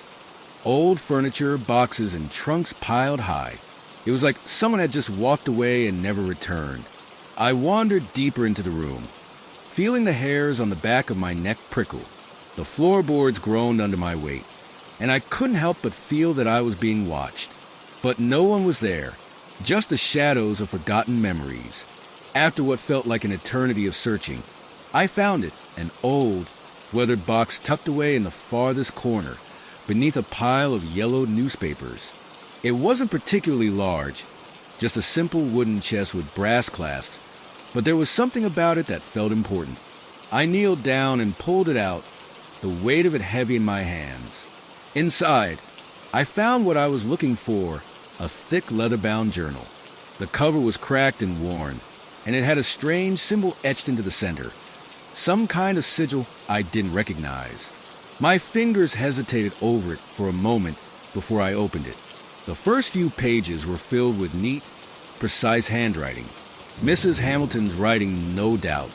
She wrote about mundane things at first, house repairs, the weather, and the simple life of living alone. But as I flipped through the pages, the tone began to shift. The writing grew erratic, jagged, as if she had been slowly losing her grip on reality. One entry caught my attention. Underscore, the house is changing. I can feel it in the walls, in the air. There is a door in the attic that wasn't there before. I don't know how I missed it, but now it's there, and it calls to me. I can't resist. I've tried, but something pulls me to it. Something wants me to open it. Underscore, I read that over and over. The words sinking into my mind like a splinter. A door that wasn't there before. A door calling to her. The chill that ran down my spine was instant, and for the first time since moving in, I felt truly afraid. The journal went on, describing strange occurrences in the house. Noises, whispers, shadows moving in the corners of rooms. Mrs. Hamilton wrote about feeling like she was never truly alone, even when the house was empty. She mentioned hearing footsteps in the halls, but when she checked, no one was there. She claimed the house had a presence, something that wasn't human, something old and powerful. One entry was particularly disturbing. Underscore, I've seen them. Shadows. At night, when I lie in bed, they come. They stand at the foot of my bed, silent and still. I can't move, can't scream. They are watching me, waiting. I don't know how much longer I can stay here. Underscore, by the time I reached the end of the journal, I was trembling. Mrs. Hamilton's last entry was brief and cryptic. Underscore, the door opened. I shouldn't have gone through it, but I had to. I'm sorry. I've made a mistake. I've let it in. It's coming. It's already here. Underscore, the page ended there. The ink smudged as if she had been in a hurry, or perhaps something had forced her to stop. I closed the journal with a shudder, my mind racing. Whatever Mrs. Hamilton had done, whatever she had opened, it was still here, and I had unknowingly stepped right into it. I wasn't sure what to do with the journal. Part of me wanted to burn it, to rid myself of the knowledge it contained. But I couldn't. I couldn't let go of the nagging feeling that there was something more I needed to understand, something important about the house, about what had been unleashed. As I sat in the attic, the silence around me seemed to grow heavier. I could hear the faintest sound of footsteps, slow, deliberate, coming from somewhere in the house. They were real this time. I wasn't imagining it. I slammed the journal shut, my heart racing in my chest. The footsteps were getting closer, echoing through the house, getting louder with each passing second. Then they stopped. I held my breath, waiting. For what, I didn't know. But the silence that followed was even worse. The house felt suffocating, as if something was closing in around me, pressing in from all sides. I stood up, my legs unsteady, and rushed to the stairs, not daring to look behind me. I couldn't stay in that house any longer. I didn't sleep that night. How could I? Every creak in the house, every whisper of wind outside felt like it was coming for me. I kept hearing footsteps, slow, dragging, almost deliberate, coming from somewhere deep within the house. I tried to tell myself it was just the house settling. The old wood creaks, the pipes groan. It was nothing, but deep down I knew there was something here, something that shouldn't be. By morning, the shadows had retreated and the house felt normal. The usual hum of the city outside mixed with the rustling of trees in the yard, and for a brief moment, I almost convinced myself that last night had been a nightmare. Just my mind playing tricks on me, trying to adjust to a new place. But then I found it. I was cleaning up the kitchen when I noticed it. A faint draft coming from the back of the house. It was subtle, barely noticeable, but it was there. My skin prickled, and I instinctively followed the breeze. It led me to the basement door. The door was old, worn, creaky, and dark, but it was different from the rest of the house. Something about it felt off. I had walked past it countless times without thinking twice, but now, standing in front of it, I felt a sense of unease wash over me. It was like the house was holding its breath, waiting for me to open it. I reached for the knob, my hand trembling. For a moment I hesitated. Was I really about to open it? What if there was nothing there? What if this was all in my head? But something inside me urged me to turn the handle. The door creaked open, revealing a narrow staircase that led down into darkness. The smell hit me first, a musty, damp odor, thick with decay. I felt a chill run down my spine as I took the first step. The stairs groaned under my weight, and I hesitated. Something wasn't right. The air felt colder, heavier, the further I descended. My flashlight flickered and dimmed, casting eerie shadows on the walls. I gripped the rail tightly, trying to steady my shaking hands. I had to know what was down there. I had to.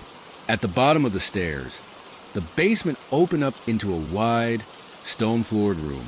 It was dimly lit by a single light bulb hanging from the ceiling, swinging gently as though disturbed by an unseen breeze. The walls were lined with old shelves, some of them cluttered with boxes, others bare. There was an odd stillness to the room, an unnatural quiet. I shone my flashlight around, my eyes scanning the shelves, the piles of old junk, until something caught my eye. A wooden door at the far end of the room, half hidden behind a stack of boxes. It wasn't the last time I checked. I was sure of it.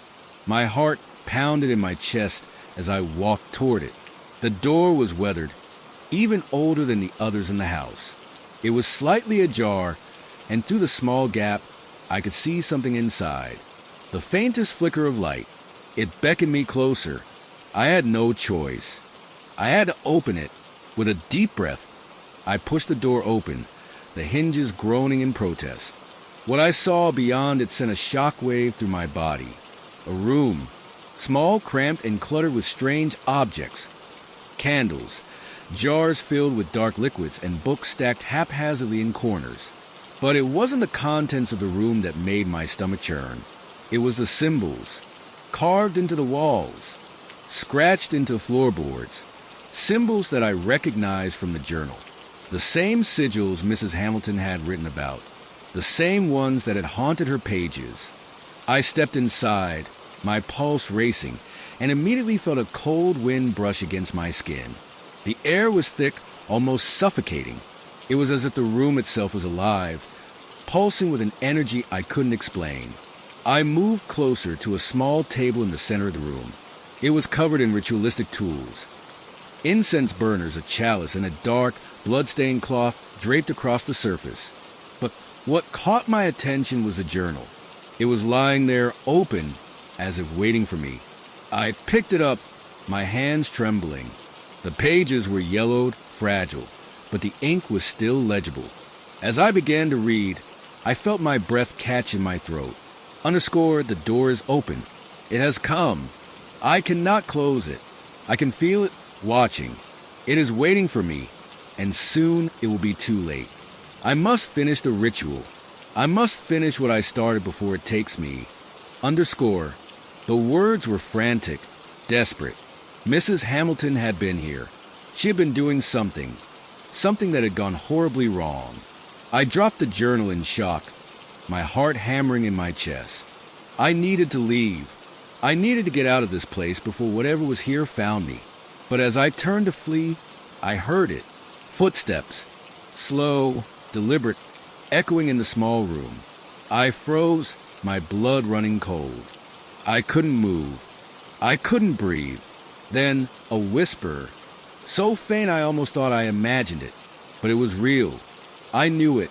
Underscore, you shouldn't have come. Underscore, the voice came from behind me. I spun around, my heart stopping in my chest. There was nothing there, just the dark, oppressive silence of the basement. The footsteps had stopped, but I could still hear them, soft, insistent, just behind me. I had to go. I had to leave. I ran, up the stairs, through the kitchen and out the front door, gasping for air as I stood on the porch, my legs weak beneath me. The house loomed in the distance, dark and silent, but I knew it wasn't empty. I knew that whatever had been unleashed was still inside, and it was waiting for me. I couldn't shake the feeling. It gnawed at the back of my mind, relentless. As I paced around my small yard, the fresh air didn't help, nor did the sunlight filtering through the trees. Something in the house was pulling me back, like a thread wrapped tight around my chest. I tried to tell myself it was just the stress of moving, of being alone in a new town. But deep down, I knew it was more than that. I had to go back. I don't know what drove me. Maybe it was the need to understand, to put some logic to all the madness that had been happening. Or maybe it was a journal. That damn journal. It felt like it was calling to me, urging me to finish what Mrs. Hamilton had started. I didn't know, but I couldn't stay away. I waited until evening, the shadows long and stretching across the yard. The sky was clouded over, darkening rapidly as the sun dipped below the horizon. I didn't tell anyone where I was going. There was no one to tell, really. My phone was still dead, and I hadn't bothered to charge it. I didn't want to think about the outside world right now. Only the house. Only what it held. I grabbed the keys and walked inside, the door creaking on its hinges as if the house itself were groaning at my return.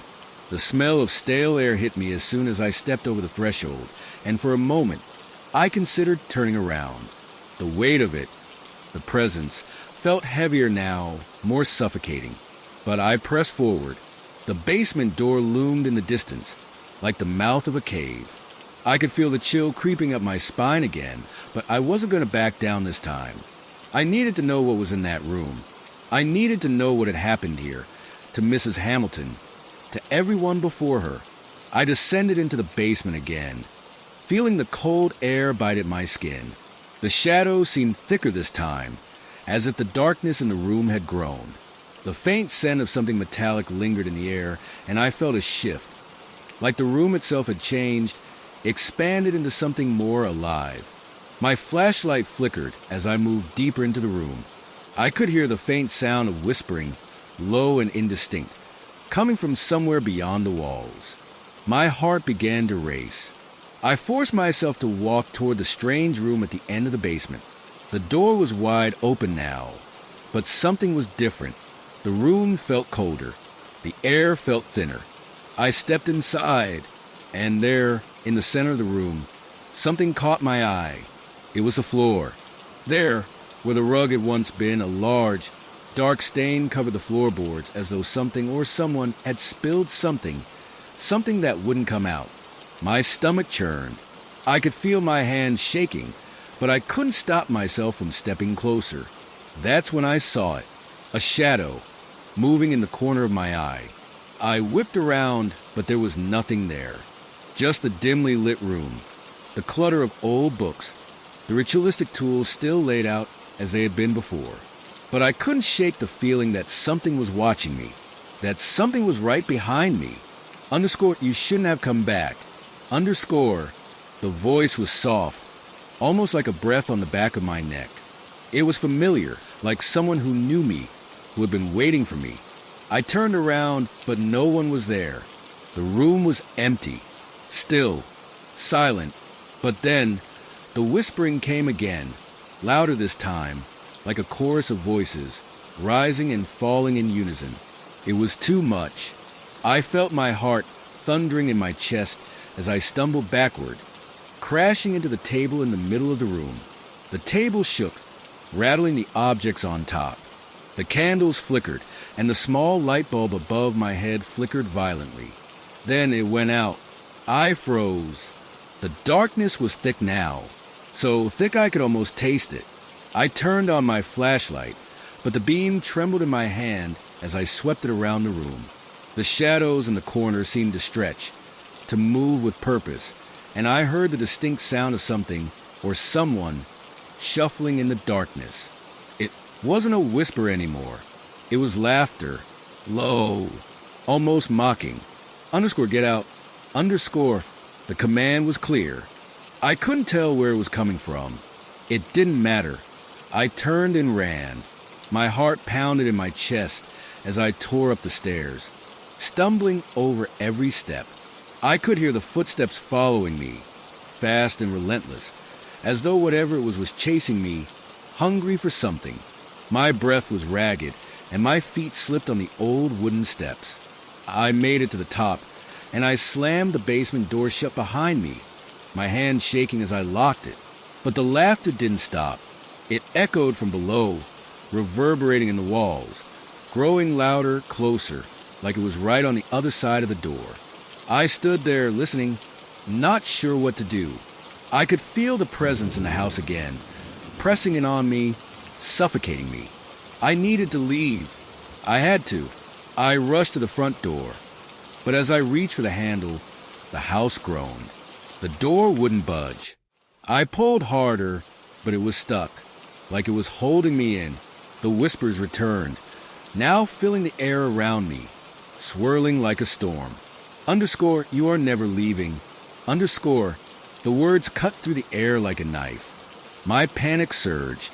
I kicked the door, shoved against it, screamed for help. But no one could hear me. No one was coming.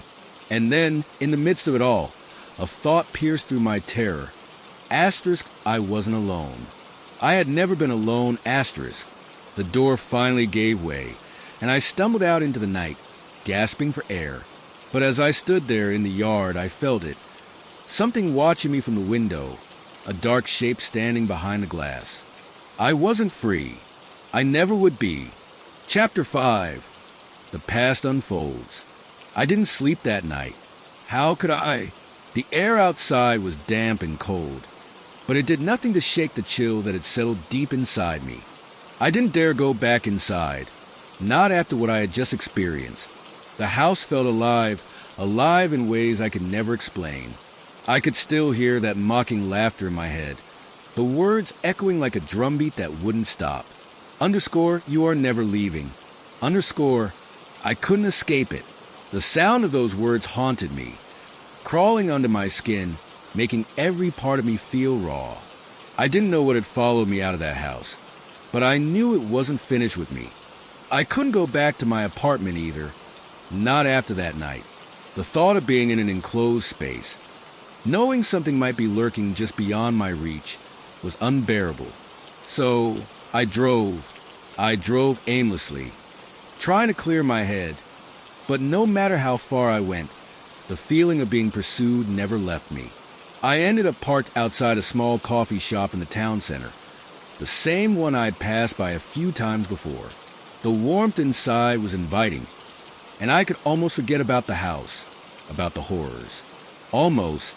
I sat at a corner booth, nursing a cup of lukewarm coffee, trying to keep my hand steady. I didn't know why I came here, but I needed something, anything, to distract me from the constant feeling of dread. That was when I noticed him.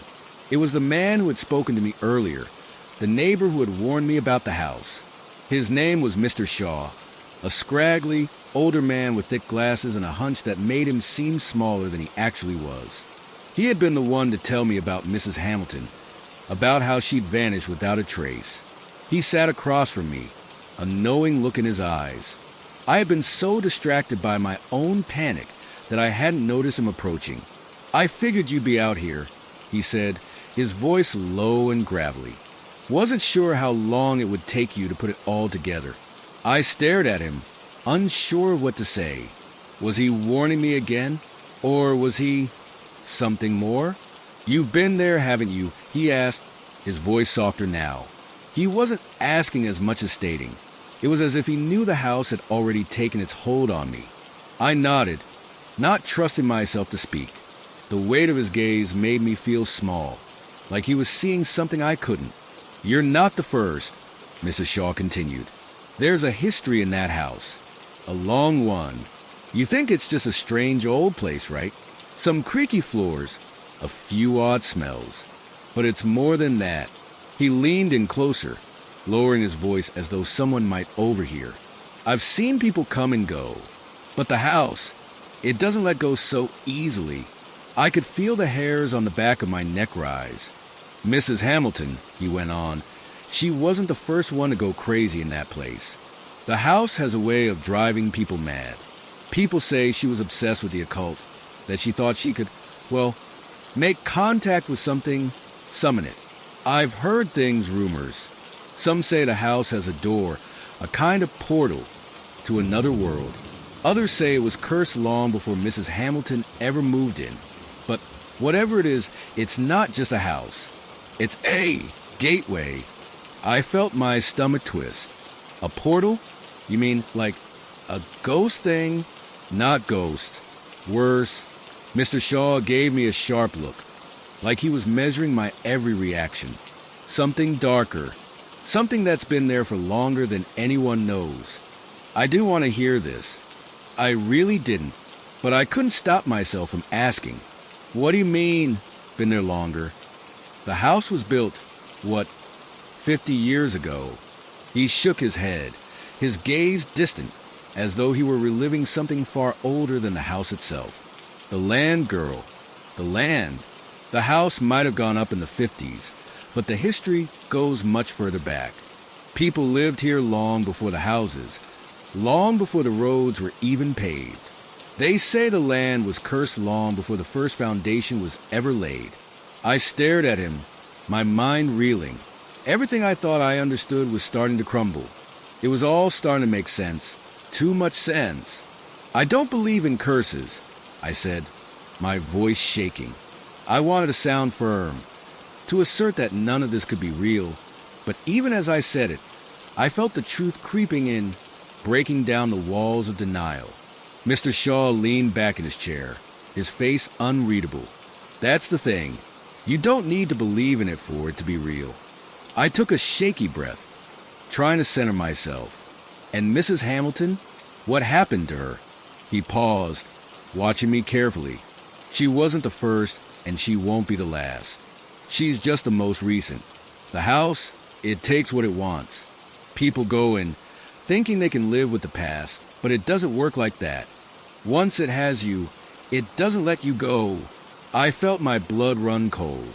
The house had taken me, and I was already starting to realize how true Mr. Shaw's words were. Suddenly, the cup in my hand seemed far too hot. I set it down with a trembling hand and stood up quickly, my legs unsteady beneath me. "I have to go," I muttered, too flustered to say anything else. Mr. Shaw didn't try to stop me. He just nodded, as though he knew this was coming. As I walked out of the coffee shop and into the cool evening air, I felt that old, familiar tug. The house. It was calling me again. I had to go back. I drove back to the house with a sense of dread curling in my stomach. I didn't know what I was hoping for, or what I expected to find, but I knew I couldn't run anymore. The more I tried to escape, the more the house seemed to haunt me. It was as though the walls were closing in, forcing me to confront whatever lay within. When I arrived, the house looked the same, silent, foreboding, and waiting. It seemed less like a home and more like something alive. The creaking of the old timbers sounded different now, almost like a warning, and the wind howled through the broken windows, sending a chill straight to my bones. I didn't want to go inside, not really, but I couldn't shake the feeling that there was something waiting for me, something I needed to understand before it swallowed me whole. The only way to confront whatever was happening was to face it head on. I stepped inside, the familiar smell of must and mildew hitting my nose like an old, forgotten memory. I didn't know why I had come back, but there was a sense of urgency now. I had to know more about the house's history, its curse. It was the only way I could make sense of everything that had happened. The house felt colder tonight, the kind of cold that gnaws at your bones and doesn't let go. I shivered as I walked through the entryway, the old floorboards creaking underfoot like they were whispering something to me. Every step seemed to echo through the empty halls, reminding me that I wasn't alone. I knew I had to find something, anything, that would help explain what was going on.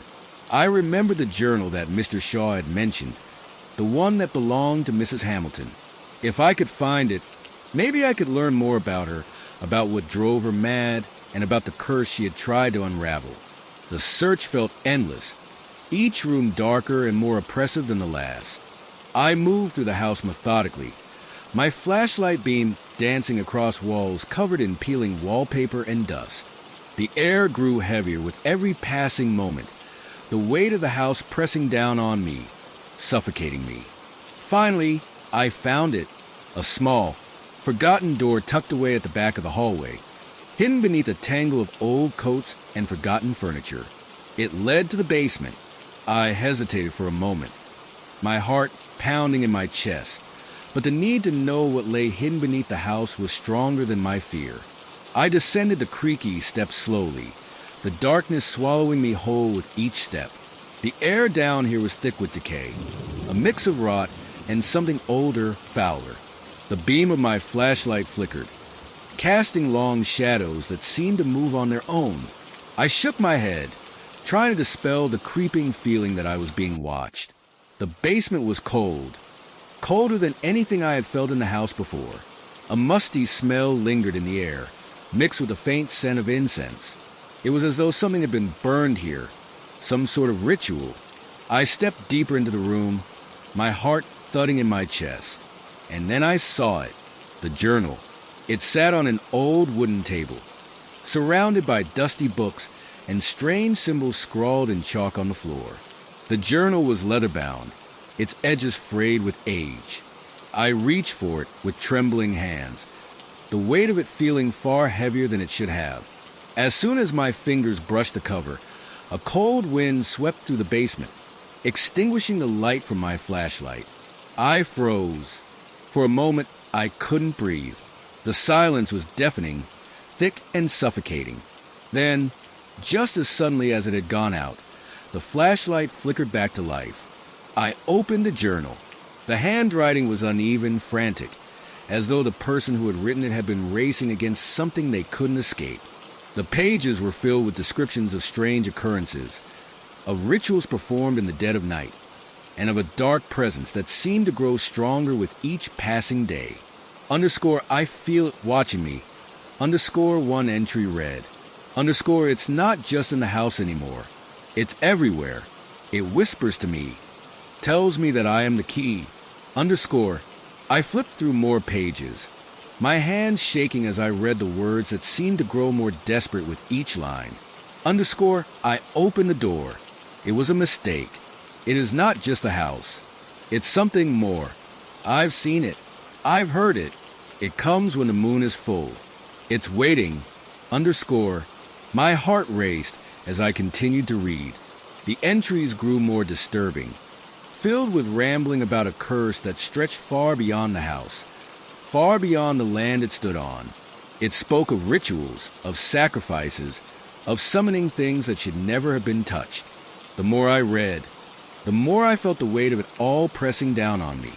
Underscore, I've made a deal with it. I've opened the door. It is inside me now. Underscore, the last page was torn, ripped almost violently from the journal. But there was enough left to see the final words, scrawled in a shaky hand. Underscore, it has me, and it will have you too. Underscore, I closed the journal with a snap, my stomach churning. I felt the air grow even colder, the temperature dropping rapidly as the shadows in the basement seemed to shift. The silence was broken by a faint noise, something scratching at the walls, tapping like the claws of something unseen. I turned, my heart pounding in my chest. I had to get out, now. But as I reached the stairs, I heard it, the sound of footsteps, heavy, deliberate, coming closer, not from the house above, but from the darkness behind me. The scratching, the tapping, it was all around me. I spun around, my breath catching in my throat, and there, at the foot of the stairs, was a figure, tall, dark, its features obscured by the shadows.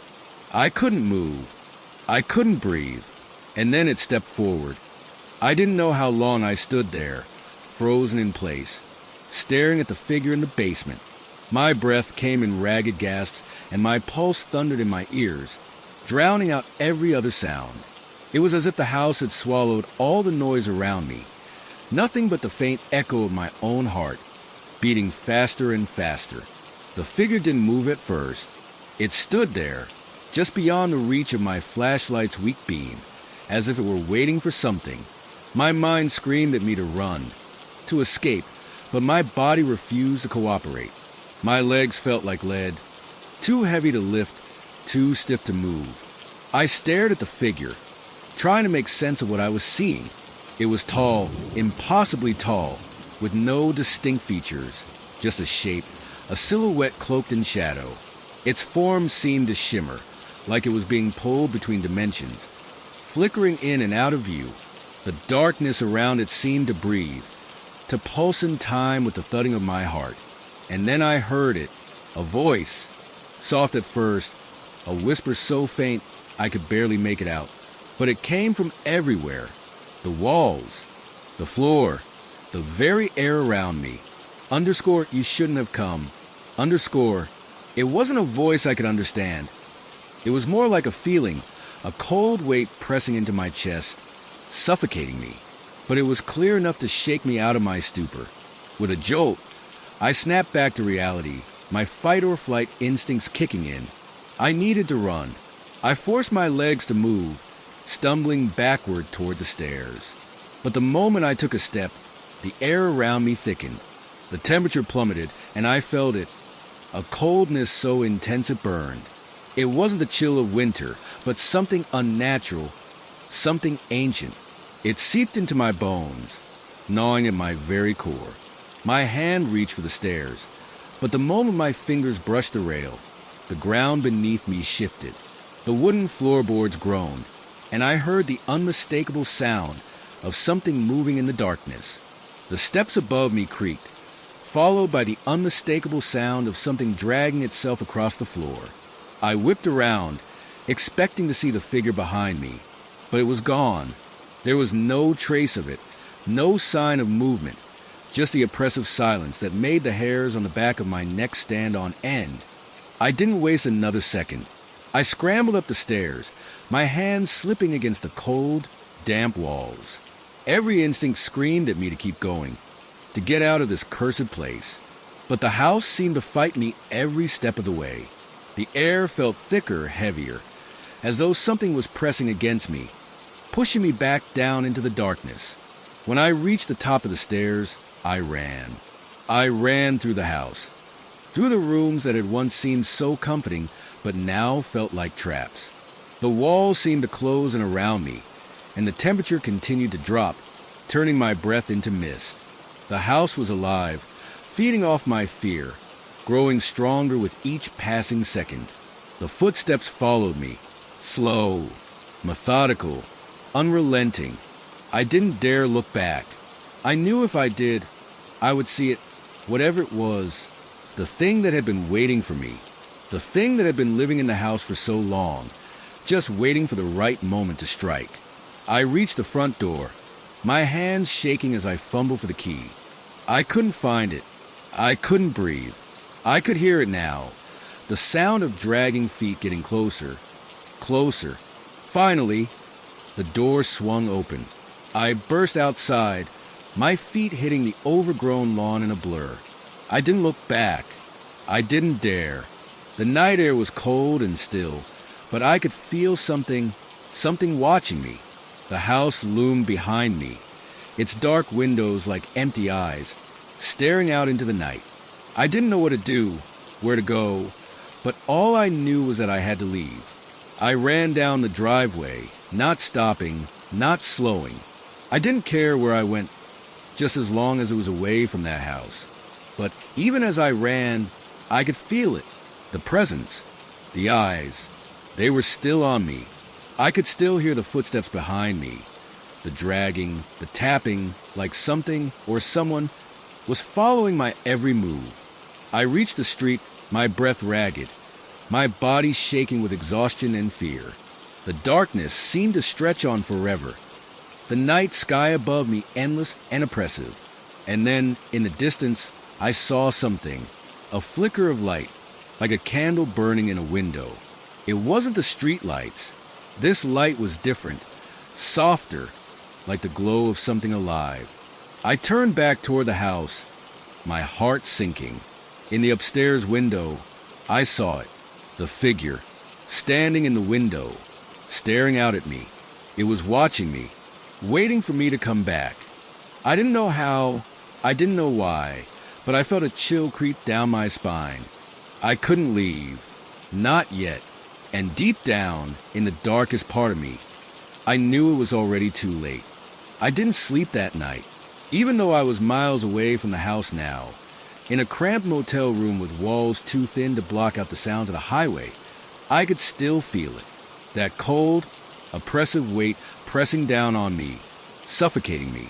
It lingered like the aftertaste of a nightmare, haunting my every thought. I told myself I had to leave, that I had to put as much distance between myself and that place as possible. But the pull of the house was strong, almost magnetic. It kept drawing me back, pulling me toward the answers I didn't want to find. I couldn't shake the feeling that there was more to the house than I had seen. Something I had missed. Something important that I had to uncover before it was too late. The first morning after my escape, I spent hours walking around the motel, trying to calm my mind. I couldn't stop thinking about the figure I'd seen in the basement, the way it had flickered and shimmered like it was caught between worlds. The voice I'd heard, that chilling whisper in the air, underscore you shouldn't have come, underscore, I couldn't get it out of my head.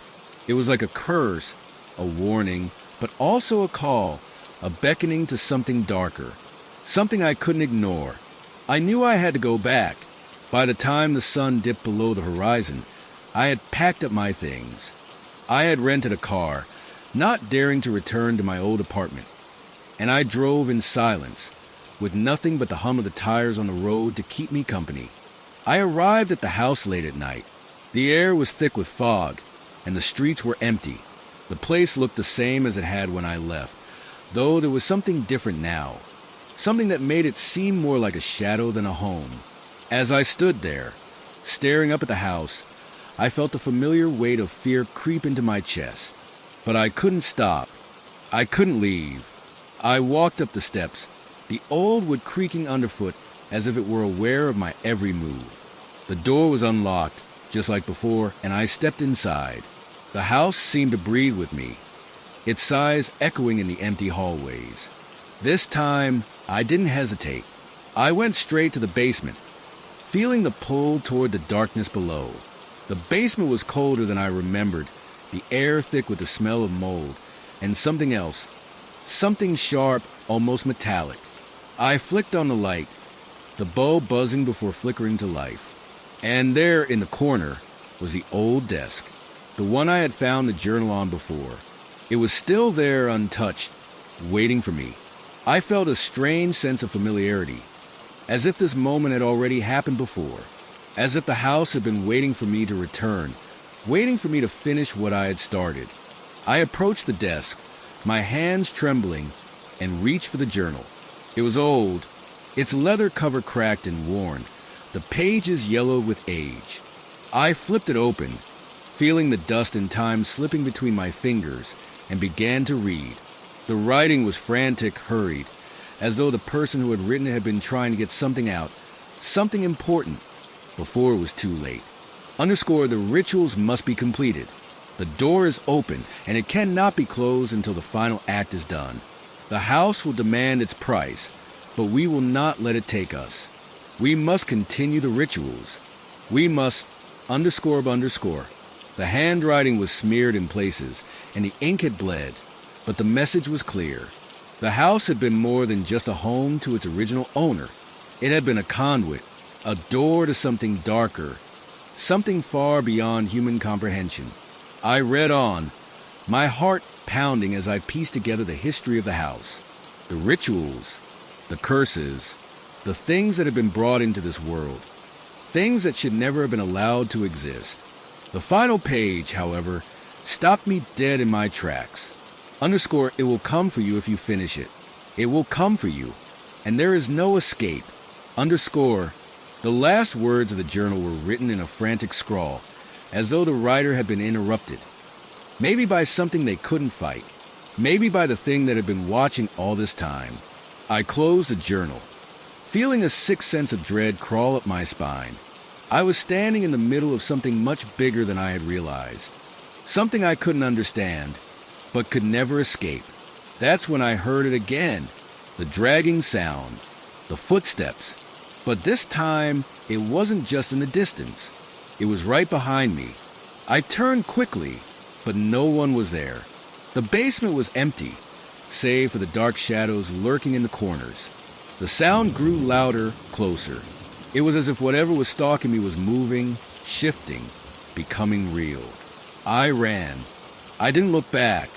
I didn't stop to try and make sense of the noises, the whispers that seemed to follow me down the hall. I didn't care about the darkness pressing in on me. All I cared about was getting out of that house. But as I reached the front door, it slammed shut in front of me. I yanked on the handle, but it wouldn't budge. The door was locked from the inside. I felt the air around me grow colder. I turned, and there, standing in the doorway to the living room, was the figure. It was no longer a flicker in the shadows. It was real, solid, tall, and looming. Its form seemed to shimmer, but its eyes were the only thing clear. Empty, dark, hungry. I stumbled back, my chest tight with fear, but the house wouldn't let me go. The walls seemed to close in, pressing on me, suffocating me. The last thing I remember was the floorboards creaking beneath me, the shadows stretching toward me, and the sound of dragging feet. I didn't know what I expected when I left, but it wasn't this. I thought, at the very least, I could outrun the terror. I thought that once I crossed the threshold, once I was away from that house, I'd be free. But as I stood there in the empty street, the weight of what had happened pressed in on me. It was as if the house had attached itself to me, burrowing deep beneath my skin, wrapping its fingers around my mind. I couldn't shake the feeling that it was still watching, waiting. For a while, I stayed at a small motel, trying to process the madness. But it didn't feel like I was escaping anything. The silence was suffocating. Even with the room's dull white walls and sterile furniture, it felt like I was being buried alive. The stillness echoed, amplifying the memories, the whispers, the haunting voice that had followed me out. I couldn't sleep. Every time I closed my eyes, I saw it. The shadow in the doorway, the empty gaze of the figure that had blocked my escape, its hollow eyes, its unnatural stillness, and the voice, that damn voice. Underscore, you shouldn't have come back. Underscore, but the worst part, I kept hearing it. Not in my dreams, not in my mind, but in the world around me. It was subtle at first, a flicker in the corner of my eye, the softest whisper of movement just behind me. But then it grew. The footsteps started again. I'd wake up in the middle of the night, heart racing, only to find the room completely still, empty. Yet I could swear I heard something breathing, something right beside me. That feeling of being watched never went away. It followed me everywhere, like a shadow that clung to me no matter how far I ran. On the third night in the motel, I could hear it, the low groan of something heavy being dragged across the floor, far in the distance. It echoed through the walls, reverberating deep into the pit of my stomach. The sound was unmistakable. It was the same sound I'd heard in the basement, the same dragging noise that filled the air just before everything started to unravel. I sat up in bed, my heart pounding. Was it just my imagination? I looked around, the shadows of the room stretching in the dim light. But I knew it wasn't. This was real. And whatever it was getting closer. I bolted out of bed and rushed to the door, flinging it open. The hallway outside was empty, too empty. The kind of silence that feels unnatural, like the world is holding its breath. But the sound continued, creeping closer. That dragging sound, like something was being pulled across the floor, right behind me. I turned quickly, nearly tripping over my own feet as I rushed toward the stairs. I had to get out. I couldn't stay here another minute. But as I reached the bottom of the stairs, something caught my eye. A small figure standing at the end of the hall. Its shape was hard to make out, but I knew what it was. The same figure from the house. It didn't move. It didn't need to. I felt its presence wash over me, suffocating in its intensity. Its hollow eyes, those dark pits that seemed to draw in the light. I could hear its breath, ragged, uneven, coming from somewhere deep within its chest. It was waiting for me, watching me. I could hear its voice again, but this time, it wasn't just in my mind. It was real, coming from that figure, its lips barely moving as the words left its mouth. Underscore, you can't escape me. Underscore, I stumbled back, my legs shaking, my hands clammy with sweat. I turned to run, but my feet wouldn't obey. My body felt frozen, stuck in place like the figure's gaze had somehow rooted me to the spot. The dragging sound continued, closer now, but I couldn't tear my eyes away from the figure. It seemed to flicker like a bad signal on a television, its shape distorted, as if it couldn't quite decide whether it was real or not. And then, for a brief moment, I saw it clearly, its mouth open wide, impossibly wide, like a cavern. And inside that cavern, there was nothing, just a darkness that swallowed the light, threatening to pull me into its void. I broke free from its gaze and ran, my feet finally obeying, carrying me down the hall and toward the door. The sound of its footsteps grew louder behind me, but I didn't dare look back. I reached the door, my hands shaking as I fumbled with the knob. When I finally got it open, I stumbled outside into the night air, gasping for breath. The streets were quiet, but the weight of the figure's presence still pressed down on me. It wasn't gone. It was still there, lurking just beyond the edge of my vision, waiting for me to let my guard down. I didn't know where to go anymore. The house wasn't the only place I was being haunted now. The curse had followed me, clinging to me like a disease I couldn't escape. And the worst part? I knew it wasn't finished with me. It never would be. But I also knew one thing. I had to stop it. Whatever it was, whatever that house had opened, it had to be stopped before it found its next victim, before it found the next person foolish enough to walk into its trap. I just didn't know how, but I couldn't rest. Not until I figured it out. I thought running would work. I thought that once I was out of the house, out of that town, the nightmares would end. But every waking moment felt like the house had somehow stretched its reach, pulling me into its depths no matter how far I ran. It wasn't just the figure that haunted me. It was the knowledge that something had been awakened, something terrible. The figure in the hallway, its grotesque, shifting shape, wasn't just a spirit or a ghost. It was something older, something that had been waiting for a door to open. I couldn't stop thinking about that journal I'd found, the one buried deep in the house's attic. I hadn't read it all, but I knew enough to be terrified.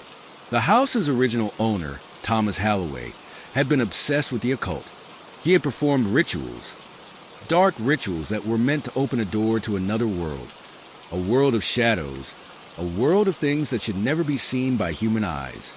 I couldn't shake the feeling that I had opened that door somehow, that I had stumbled into something ancient, something waiting, and now it was hunting me. I hadn't told anyone what had happened, not a single soul. The fear of being labeled insane kept me silent. I was already afraid of what had been unleashed, but the idea of being locked away in some mental institution was enough to keep me quiet. I couldn't even tell my closest friends about the fear that was twisting my insides, making me question what was real and what wasn't. The motel room had become my prison. Every corner felt like it was closing in on me. The shadows felt thicker, more oppressive, like they were closing in from all sides. I couldn't stay here. I had to do something. I returned to the house. It felt like a pull, an undeniable force that I couldn't fight. The house was waiting for me, and I knew I had to face it head on, no matter how terrified I was. If I didn't, I'd never be free. It would follow me forever, always just behind me, breathing down my neck. When I arrived back in the small town, the place seemed different. The streets were eerily quiet, as if the entire town was holding its breath. I drove past the house once, then twice, just to make sure I hadn't imagined the whole thing. But it was real. The house still stood, dark and ominous, like it was waiting for me to return. The air was thick with an unnatural stillness, and the house loomed over me like a dark figure. My car's tires crunched on the gravel driveway as I pulled in, the sound echoing through the silence. I turned off the engine, my hands trembling. The front door of the house was cracked open, and I swear I saw something move behind it. A shadow, a flicker of movement. My heart pounded in my chest as I stepped out of the car, my breath catching in my throat. The house was calling me, its sinister whispers crawling into my ears. I walked slowly toward the door, my steps unsure, each one a battle against the fear that gripped me. I had to go in. There was no other choice. The door creaked open as I pushed it, and the familiar smell of decay hit me like a wave. The air inside was thick and stale, as if it had been waiting for me, waiting for my return. The floorboards groaned beneath my feet as I stepped inside, the house welcoming me back like an old, familiar friend. But something was different this time. The air felt colder, sharper. The shadows seemed deeper, darker. I felt like I was walking through a dream, everything distorted, as if reality itself was warping around me. I moved through the house slowly, my eyes scanning every corner, every dark space. The walls seemed to close in around me as I ventured deeper into the heart of the house, toward the basement. I had to find something. I had to understand what had happened. When I reached the basement door, my stomach churned. The wooden steps leading down into the dark were coated in dust, untouched for years. But the air down there, it was different. It was thicker, heavier, like something was down there, waiting for me. I hesitated for a moment, my hand on the doorknob, but then I pushed the door open. The stairs creaked loudly as I descended into the pitch-black darkness. The light from the flashlight I had brought barely cut through the thick, oppressive air. I reached the bottom and froze. There, in the corner of the basement, was something new. A circle of candles, long melted down to stubs, surrounded a large symbol carved into the floor. The air around it was thick with an energy I couldn't describe. It made my skin crawl, like the very ground beneath my feet was alive. I stepped closer, my heart racing. The symbol was intricate, unlike anything I had ever seen before. It was a series of lines, spirals, and geometric shapes, all converging in the center. Something about it felt familiar. It was as if I had seen it before, but I couldn't place where. And then I saw it, a small, leather-bound book sitting on the floor beside the circle, the journal. I picked it up, my hands shaking as I opened it. The pages were old, yellowed with age. The handwriting was hurried, frantic. The words blurred together, but the message was clear. Underscore, the door is open. The shadow will come for you. It will not stop until it claims what it is owed. Underscore, I felt my stomach drop. The house, the figure, the voice. It was all connected. The ritual, the curse. It had all led to this moment. I was the next one in line. Before I could read more, I heard it. A sound, the dragging noise. It started as a soft scrape, almost inaudible, but then it grew louder, closer. The floorboards creaked. The walls seemed to groan, and I could feel it. Something was moving toward me, something heavy, dragging itself across the floor. I turned, my heart in my throat, and there it was, an outline in the darkness, a shape, tall, thin, its limbs stretched impossibly long, reaching toward me with fingers that seemed to twist and writhe like snakes. And its eyes, those hollow, black pits, they locked onto mine, pulling me in. I didn't think. I ran. Story 3. I wasn't exactly thrilled about moving into the old house, but after my divorce, I couldn't afford anything else, and it seemed like a temporary fix. The place was cheap, the kind of place most people would steer clear of, but I was in no position to be picky. The house had this charm about it, though. One of those run-down, creaky old homes you'd see in movies, like a forgotten piece of history. The floorboards creaked underfoot, the kind of noise that makes you jump, even when you know it's just the house settling. I had unpacked my things and found a little nook in the living room where I could sit and start trying to get used to the place. There was an eerie stillness in the air, like the house itself was holding its breath, waiting for something. The landlord had been a strange man, an old man who didn't say much and seemed to know more than he let on. When I signed the lease, he didn't even give me a proper welcome. He just handed me the keys, muttered something about the house's quirks, and left. He didn't even give me a tour, which, looking back, seemed odd now. The first few nights were uneventful. I was just trying to adjust to the idea of living alone again. The nights were quiet, too quiet, and the house seemed to echo with every small sound. Every time I turned on the faucet, I could hear the pipes groan beneath the floorboards. The kind of sound that made you think there was something underneath, just out of sight. I told myself it was nothing. The house was just old. That's all. It was on the third evening that I met Mrs. Parker. She was my next-door neighbor, a middle-aged woman with graying hair and thick glasses. She had a habit of peering through the small window next to her door as I carried boxes in and out of the house. She was friendly enough, offered me a cup of coffee, though I wasn't sure if she was just lonely or genuinely curious. As we sat in my small kitchen, she told me about the house's history. I wasn't sure why she was so eager to talk, but she didn't hold back. "You know," she said, her voice dropping a bit, "this house has a bit of a reputation around here. People say it's haunted." I chuckled, not really believing her. "Haunted?" I asked, half joking. Mrs. Parker nodded solemnly. "Oh, yes. Not the first time a tenant's been spooked. I've lived here for years, and I've seen folks come and go. Some of them didn't last more than a few weeks. Is it just old house stuff? You know, creaks and things?" "Well, sure there's that," she said, her eyes narrowing. "But there's more to it. The last person who lived there, Olivia, I think her name was, she ran out of the house one night, babbling about curses and strange noises. Never came back. Said she heard footsteps, even when no one was around. I'm sure it's nothing, but I just thought you should know." I laughed it off. I mean, it was an old house. Of course, it was going to make weird sounds. I wasn't the kind of person who believed in curses or ghosts. But even as I chuckled, I felt a shiver run down my spine. Something about Mrs. Parker's face didn't seem to match the casualness of her tone.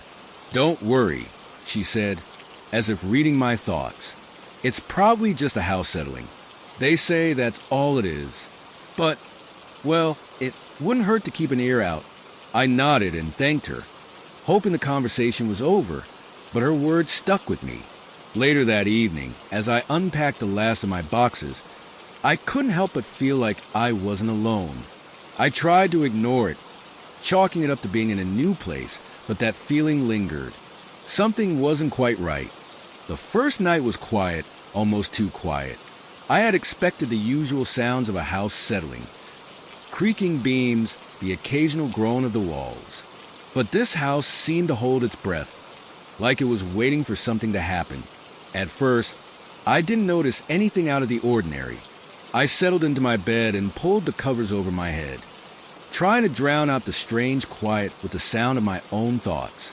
The first few hours passed like any normal night, but as the clock ticked past midnight, the noises began. It started with soft, almost imperceptible footfalls, the kind of sound you might hear if someone was walking through the house, just out of sight. I told myself it was the house settling, maybe the wind pushing against the old windows, but the sound grew louder. I could hear the distinct rhythm of someone walking, slow, deliberate steps, dragging slightly with each movement. My heart began to race. I stayed perfectly still, straining to listen. The footsteps continued, getting closer. I could hear them above me, moving along the creaky floorboards of the second floor. Then, the sound of a door opening, soft, almost reverent. I swallowed, forcing myself to breathe evenly. There was no way anyone could be up there. I had checked every room before going to bed, and there was no one else in the house. The footsteps stopped. I lay there for what felt like hours, wide-eyed and listening to the silence. My mind spun with thoughts, trying to rationalize it. It was probably just an animal or the pipes again, or the house just settling. Old houses made noises. That's all. But then the door creaked again, just like before. It was a slow, deliberate sound, like someone was testing it. And then there was a faint tapping on the floor. It wasn't footsteps this time, but something more subtle, like fingers brushing against the wood. My stomach churned. I couldn't deny it any longer. Something was in the house. I wanted to scream, to call for help, but the silence surrounding me was so thick, so heavy, that my voice felt trapped in my chest. The tapping stopped. I didn't dare move. Every muscle in my body tensed, like a live wire. And just as I was about to convince myself that it was all in my head, I heard it, a whisper, soft, like a breath against my ear, but coming from the corner of the room. I shot up in bed, heart pounding in my chest. The room was empty, but the air felt charged, like something was there just beyond my vision. I reached for the light switch, my hand trembling, but the light didn't flicker on. Instead, I heard something new, a low, groaning sound, like the house itself was stretching, its old bones protesting against the weight of the years. I couldn't take it anymore. My mind raced for an explanation, any excuse to make sense of what was happening, but none came. I had to get out of that room. I couldn't sleep here, not like this. I stumbled out of bed, my feet cold against the floorboards. My breath came in quick, shallow gasps as I moved toward the door. But as I reached for the handle, I froze. The sound of footsteps echoed from the hall outside. Something was walking through the house. I didn't wait to see who or what it was. I bolted from the room, not caring about anything else but getting out of there. My heart was hammering in my chest as I rushed down the stairs. But when I reached the bottom, there was no sound anymore. No footsteps, no whispers, just the silence of the house. The kind of silence that made your skin crawl. I didn't know if I was imagining things, but I couldn't shake the feeling that something had been waiting for me, watching me from the shadows. I sat on the couch in the living room, trying to calm my racing thoughts. My eyes darted around the room, afraid to look at anything for too long. The night dragged on. Every creak, every groan of the house made me jump, my body tense, ready to flee at a moment's notice. I couldn't tell if it was just the house, or if something more sinister was at play. By morning, I was exhausted but relieved. The house was quiet again. The sunlight filtered in through the windows, making everything seem normal. But as I sat in the living room, my mind replaying the events of the night, I couldn't help but wonder, was I just being paranoid, or had something truly been in the house with me? The memory of those footsteps, of that whisper, lingered in my mind, and I knew deep down that I wouldn't feel at ease in this house for a long time. Something was wrong here. I just couldn't figure out what. The days following that first night blurred into one another. I tried to go about my daily routines as best as I could, but my mind kept returning to the events of the night before. I couldn't shake the feeling that I wasn't alone in the house, even when I was the only one there. The noises continued, but they were more subtle. It wasn't as though someone was walking through the house in the middle of the night anymore. Instead, it was the sound of something brushing against the walls or the faintest creak of a floorboard shifting under unseen feet. It was always just enough to make me pause, just enough to set my nerves on edge. I tried to dismiss it. I had read somewhere that houses, especially old ones like this, make noises. It was probably just the wind or the house shifting under its own weight. But I wasn't so sure anymore. Something about the sounds felt deliberate, as if whatever was making them was aware of my presence, testing me, watching me. It wasn't long before I found myself talking to Mrs. Parker again. She was watering her plants in her front yard when I approached, though she didn't seem too surprised to see me. "Back again?" she asked, her tone light, but with an edge of something I couldn't quite place. "How's the house treating you?" I hesitated, not quite sure how to answer. I couldn't exactly tell her about the footsteps or the whispers. It sounded insane, but something in my gut told me that maybe Mrs. Parker knew more than she was letting on. "I don't know," I said carefully. "It's quiet, but sometimes it feels like there's something else here. I can't really explain it." Her eyes narrowed, and she wiped her hands on her apron. "You're not the first to say that." I raised an eyebrow, trying to hide my growing unease. What do you mean? The house has a history, you know, she said, her voice dropping low. It's been empty a lot over the years, but the people who live there, they don't stay long. There's been rumors, whispers of things that don't belong. I swallowed, a tight knot forming in my chest. What kind of things? She looked over her shoulder, as though making sure no one was listening. The last tenant, Olivia. She was a writer, or at least, that's what she told people. But she left suddenly one night, ran out of there like she was being chased. I heard her talking about hearing voices, footsteps, things moving around. She said she found something, a journal or a book or something. I don't know, but she was terrified. You could see it in her eyes. I shivered. The words felt like a warning, but I couldn't ignore the curiosity gnawing at me. What happened to her? I don't know, Mrs. Parker replied, her gaze distant. She vanished, left everything behind. Her stuff was still in the house when the landlord came to check on it. No one's seen her since.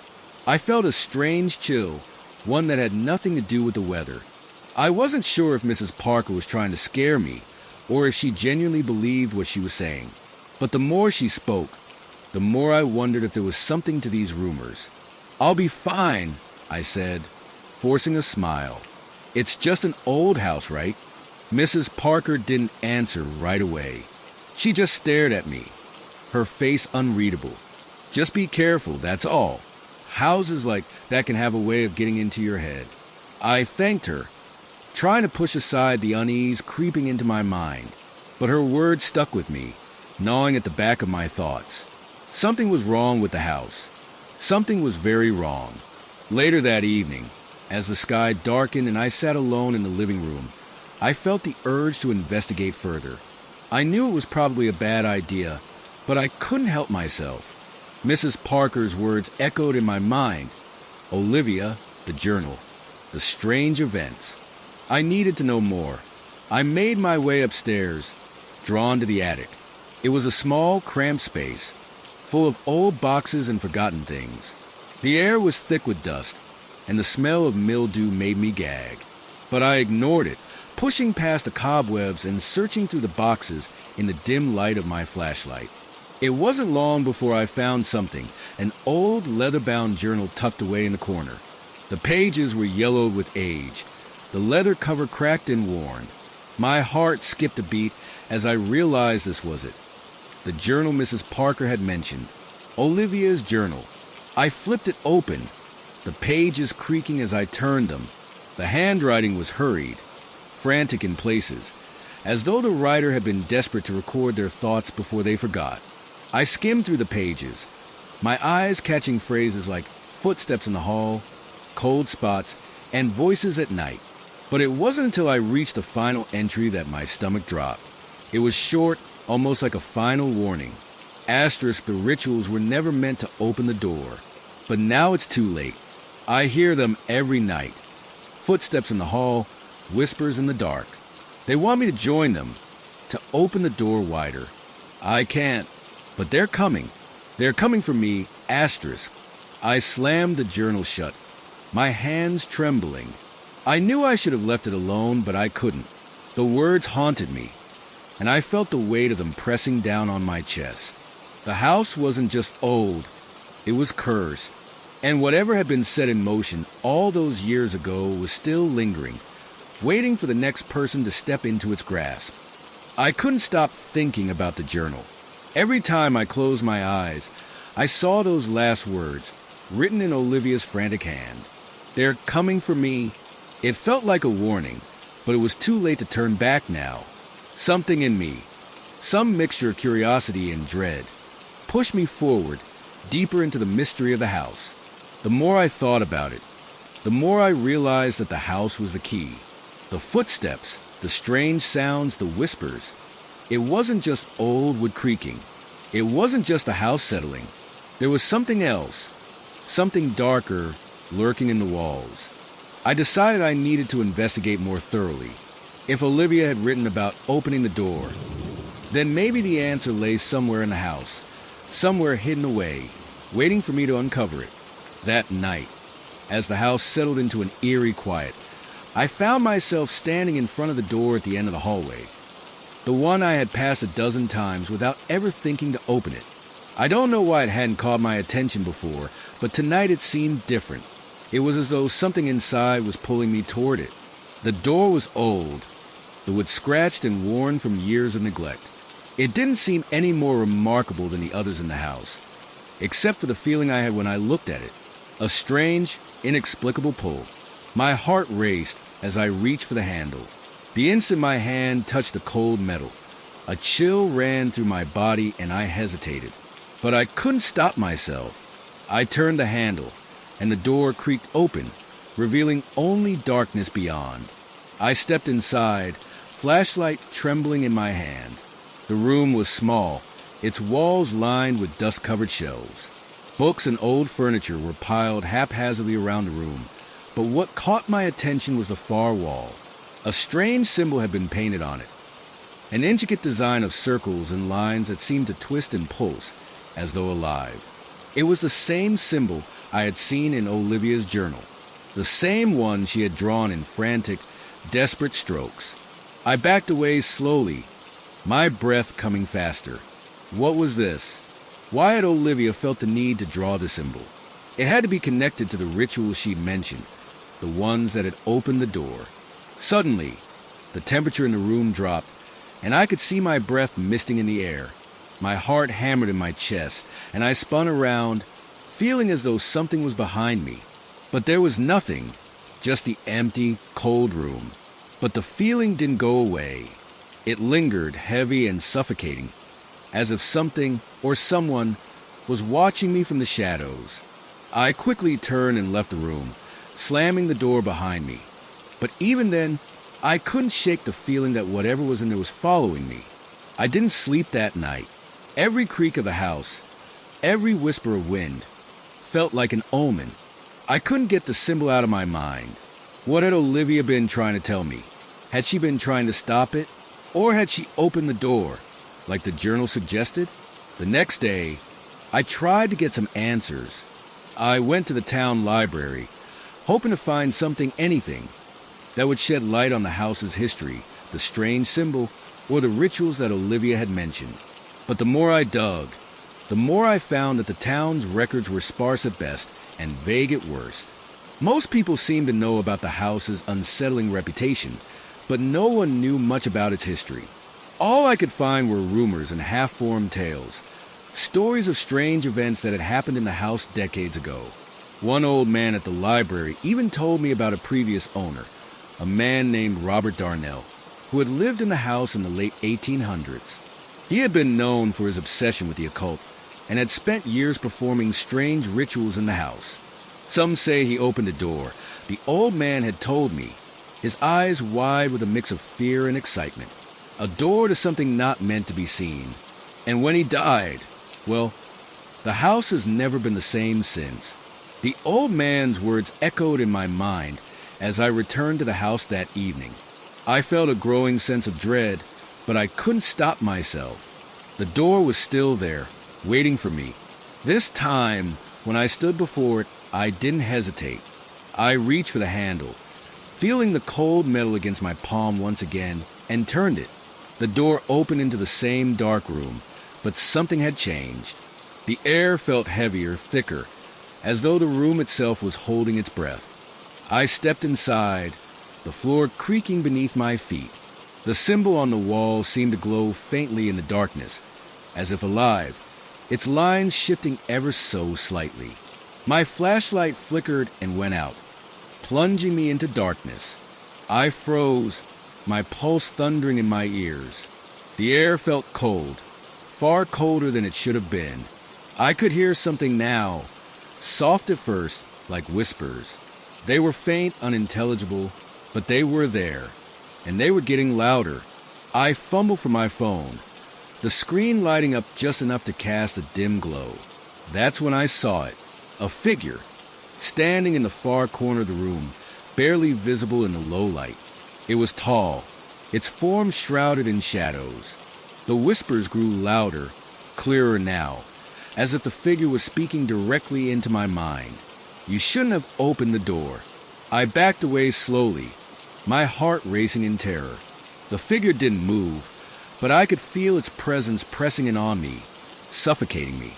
I wanted to run, but my legs wouldn't move. The air was thick, oppressive, and it felt as though the very walls were closing in around me. And then in the silence that followed, I heard it, a slow, deliberate step, a footfall behind me. I whirled around, but there was nothing, just the empty room, the symbol on the wall, and the suffocating silence.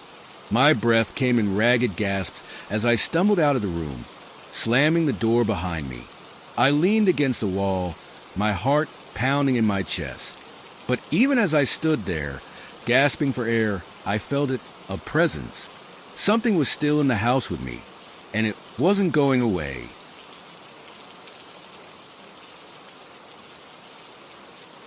The next few days felt like an eternity. I couldn't escape the house. No matter how hard I tried to leave, my feet always brought me back to the door. The door that had opened something I couldn't understand, something that now followed me, always watching. I couldn't sleep. Every time I closed my eyes, I saw that figure standing in the corner of the room, its presence looming like a nightmare I couldn't escape. And the whispers, they never stopped. Soft at first, but now every night they grew louder, clearer, as if someone was standing just outside my door, waiting for me to hear them.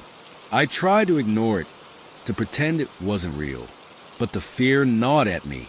It felt like I was losing my grip on reality. The house was warping me, bending my thoughts, dragging me deeper into its cold embrace. One evening, after a long day of trying and failing to distract myself, I sat on the edge of my bed, staring at the wall. The silence in the house was suffocating. I could hear the wind howling outside, but inside, everything was still, too still. The clock on the wall ticked in the quiet, but the sound felt too loud in the oppressive silence. I glanced toward the hallway, and for a moment, I thought I saw something moving. Just a shadow, but it was enough to send a jolt of panic through my chest. My heart started to race. I didn't want to check, didn't want to know, but my legs moved before I could think. I stood in the hallway, looking down into the darkness at the end. The door was ajar just slightly. A sliver of light from the hallway stretched across the floor, illuminating the creaky old floorboards.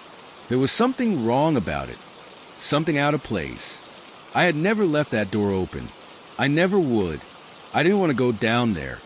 I didn't want to see what was waiting for me, but my feet moved, dragging me forward, as if something inside of me was making the decision for me. I couldn't stop it. The air grew colder as I approached the door. The whispers, faint at first, swirled in the air, seeming to come from all directions. The voice was distant but clear, like a murmur in the back of my mind, just beyond my reach. Asterisk, come closer. You have to understand, asterisk. The voice wasn't just in my ears anymore. It was inside me, echoing in my thoughts, clawing at my sanity. The words felt familiar, as if I had heard them before, but they still made no sense. I reached out and pushed the door open. Inside, everything looked the same as it had the last time. Dusty shelves, old furniture, and the same symbol painted on the wall. But something was different. The air was thick, almost suffocating, and the temperature had dropped significantly. My breath came out in short bursts, forming mist in the air. I looked around, but the room was empty. At least, it seemed empty. That's when I noticed the journal again, sitting on the floor, open to a new page. I picked it up, my hands trembling, and began to read. Underscore, I've done it. The ritual is complete. The door has been opened, but I'm not sure what I've unleashed. Underscore, the next few pages were filled with strange symbols and frantic writing. More frantic than before. Olivia had written about something she saw, something she couldn't explain, something that had been there waiting just on the other side of the door. It's not human, she had written. Asterisk, I can feel its eyes on me, even when I close my eyes. It whispers in my dreams, calling my name, pulling me back to the door. I can't escape it. Asterisk, I read through the pages, my heart pounding. Olivia had tried to escape, but it seemed like she had failed. The house had become her prison, its walls closing in on her as the entity she had awakened grew stronger. I looked around the room, the weight of her words settling in my chest. I could feel it, that presence again, like a shadow at the edge of my vision. The whispers grew louder, more insistent. It was almost as though the house itself was alive, feeding on my fear, waiting for me to break. Suddenly, the air grew colder still, and I shivered, my skin prickling with the unnatural chill. I turned toward the door, but before I could leave, I heard it. A footstep. It was faint at first, almost like a tap against the floor, but it was there. My heart stopped. The whispering intensified, and I felt it. Something was behind me. I spun around, my breath caught in my throat. Nothing. No figure. No shape. Just the darkness. And the whispers. I couldn't breathe. I had to get out. I bolted for the door, my pulse racing, and slammed it shut behind me. I leaned against it, gasping for air, my mind reeling. What had I done? I couldn't stay in this house any longer. It was breaking me, unraveling my sanity. I had to leave, but something inside me knew that leaving wouldn't be enough. Whatever had been awakened in this house wasn't going to let me go, and it was getting closer. I couldn't stop thinking about the journal. Olivia's words echoed in my mind, relentless, like a chant, calling me back to the house's dark heart. What had she unleashed? And more importantly, what did she know about what I was experiencing now? I needed to know more. The night after the incident in the room with the open door, I couldn't sleep. The whispers were louder than ever, filling every corner of the house. At times, they were so close that I could feel the cold breath on the back of my neck. I told myself it was just my imagination, the result of too many sleepless nights and too much fear. But deep down, I knew it was real. There was something here, something that I had disturbed when I opened that door. The next morning, I ventured into the attic. The house had been quiet, still, as though it was waiting. I couldn't explain why I thought the attic might hold more answers, but something inside of me told me that's where I needed to go next. I climbed the creaky stairs, each step a reminder that this house was falling apart. The air grew stale as I reached the top, and the space felt unervingly cold. The attic was cluttered with old furniture, boxes of forgotten items, and stacks of dusty books. There was something about the place that made my skin crawl. It wasn't just the shadows that clung to the corners, but the sense that something had been hiding here for a long time. I began rifling through boxes, searching for anything that might give me more insight into the house's twisted history. It didn't take long before I found a small wooden box, carved with symbols I didn't recognize. The box felt heavy in my hands, and as I opened it, a chill ran down my spine. Inside, there was another diary, this one much older than Olivia's. The pages were yellowed, brittle with age, and the ink had begun to fade. The handwriting was erratic, shaky, like the person who had written it had been losing their grip on reality. The first few entries were mundane, but as I read on, the entries became darker. Asterisk, I see it now. It watches me, even when I'm not looking. At night, I hear it moving in the walls, scratching, whispering, begging to be let out. It's in the shadows. It's in my mind. Asterisk, the more I read, the worse it got. The author spoke of strange occurrences, disembodied footsteps, cold spots that seemed to freeze the air around them, and a feeling of being watched, even when alone. The final entry sent a shiver through me. Asterisk, I made a mistake. I shouldn't have tried to call it, but it was too late. It's here, and it won't let me go. I tried to burn the journal, but it's already too late. I can feel it in the walls. I can feel it in the air. It's waiting. Asterisk. The last sentence was written in frantic scrawl, as if the person had been interrupted mid-thought. I closed the diary, my hands shaking. The sensation of being watched grew stronger, like something was standing just behind me, its breath on my neck. I turned quickly, but no one was there. Still, I couldn't shake the feeling. My pulse quickened, and I hurriedly placed the diary back in the box, sealing it shut. Something was wrong. Something was very, very wrong. I needed to leave. The house had already taken so much from me, and now, with every step I took, it seemed to want more. As I turned to head for the stairs, I heard a soft noise. It was faint, but distinct, a scratching sound, coming from the far corner of the attic. I froze. The air grew even colder, and I could feel the hairs on my arms standing on end. The scratching continued, slow and deliberate. It wasn't a rodent or a piece of furniture settling. This sound was something else, something alive. I swallowed hard, the knot in my stomach tightening. I didn't want to go near it, but my legs moved of their own accord, bringing me closer to the source of the noise. My breath came out in shallow gasps, and I could hear my heart pounding in my chest. The scratching grew louder as I approached the corner. I was almost there when it suddenly stopped. The silence was deafening, but it was the kind of silence that made you feel like something was waiting just around the corner. I could feel my pulse racing, and every part of me screamed at me to run. But then, from the corner of the room, a low whisper rose. Asterisk, it's too late. It knows you're here. Asterisk. I jerked back, my legs buckling as I fell to the floor. My head spun, and the house seemed to close in around me. The temperature plummeted, and I felt a pressure in the air, like the weight of 1,000 eyes watching me. The floor creaked underfoot, and I knew that whatever had been in this house, whatever had been waiting for me, was here now. I scrambled to my feet and ran down the stairs, the scratching and whispering following me, growing louder with each step. As I burst out the front door and into the cold night air, I gasped for breath, my heart racing. I couldn't stay in that house anymore. It had taken everything from me. I needed to leave, but I knew deep down that no matter how far I ran, the house would follow. The whispers, the scratching, they would always find me. I didn't sleep that night. I couldn't. Every time I closed my eyes, I saw it, the house, dark and looming in my mind.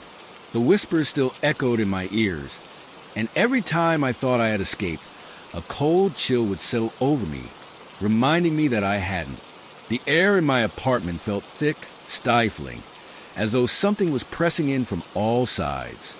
I didn't go back to the house, not the next day, or the day after that, but I couldn't shake the feeling that the house had somehow marked me, that it had already claimed me. I tried to get on with my life. I really did.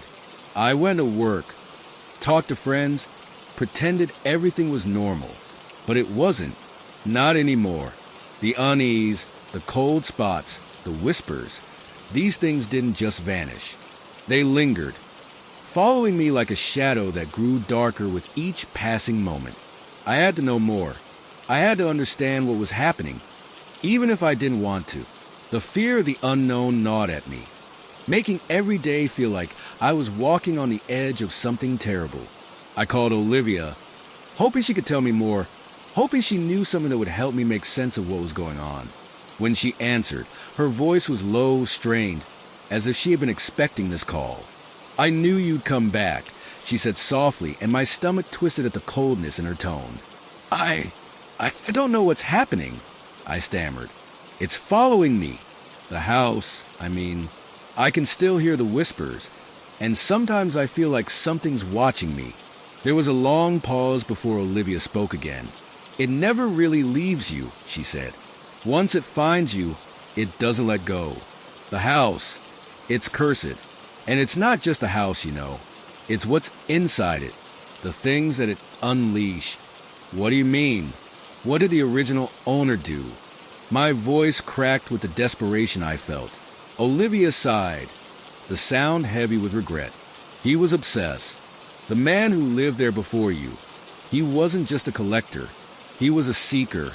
He thought he could open doors, bring things from other worlds. He used the house as a portal. He thought he could make contact with something ancient, but he made a mistake. Is that what's still there? I whispered, afraid to hear the answer. Yes, she replied softly. It's still there waiting, and it's angry. The phone line went dead. I sat there, holding the phone in my hand, my heart pounding. The fear that had been gnawing at me, the fear that had kept me from going back, suddenly seemed small. It was worse than I had imagined. The house wasn't just haunted. It was a prison for something terrible, and it wanted out. I couldn't leave it like this. I had to know more about the rituals, about what had gone wrong. I had to find out what I was up against if I was ever going to have a chance at stopping it. And so, with shaking hands and a heart full of dread, I set off to find the original owner's records, hoping that somehow, something, anything, could save me. The local library was my first stop. It was an old building, one of those places that felt like it had stood there forever, its shelves packed with the weight of time. I felt the eyes of the librarian following me as I searched the stacks, but I didn't care. I needed to find something, anything that could explain what I was dealing with. After what felt like hours of scouring the dusty shelves, I found it, a thick leather-bound book covered in strange symbols. The spine was cracked, and the pages had yellowed with age. I opened it carefully, my hands trembling as I read the first page. It was written in a language I couldn't understand, at least, not at first. But as I flipped through the pages, I saw familiar words in the margins, written in English. Descriptions of rituals, the name of the house, the original owner, and what he had done. He had tried to open a door to another realm. He had summoned something dark, something that had never been meant to cross over. And in doing so, he had left behind a scar, an opening that could never fully close. And now, I had walked right into it.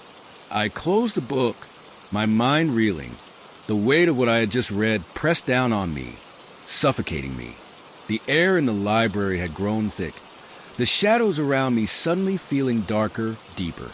I wasn't alone. I turned quickly, half expecting to see someone standing behind me. But there was nothing, just the quiet hum of the fluorescent lights above. I grabbed the book and ran out of the library, my heart racing. Whatever was in that book, whatever I had just learned, it was too much. But I couldn't go back to the house. I couldn't. I wasn't ready to face whatever it was that was waiting for me there. But the feeling of being watched, of something pressing in from all sides, wouldn't go away. It was in the way the shadows seemed to grow longer as I walked, the way the air felt heavier the farther I went. And as I reached my car, I froze. A cold breeze rushed past me, and the whispering started again. Soft at first, then louder. It was no longer just in my mind. It was around me. It was real. Leave the house, the voice hissed, right behind me. I spun around, but there was nothing there. I was alone, but the house wasn't. It was still calling, and it wouldn't stop until it had me. I couldn't escape it. Every time I thought I was free, the house would call me back. It was as if it had a hold on me, its whispers never stopping, its presence always lingering just beyond my reach. I tried to go about my life, but the unease was a constant companion. The walls of my apartment seemed to close in on me, the air thick with the weight of something I couldn't explain. That night, I found myself pacing in my living room, unable to shake the feeling that something was waiting. Something was coming for me. I had tried to convince myself that I was just imagining things, that the fear was a product of my overactive mind. But deep down, I knew better. The house had never really let me go. And now, it was pulling me back in. It was around midnight when I heard it. The sound, at first, I thought it was just the wind, a soft rustling, like the trees outside my window were brushing against the glass.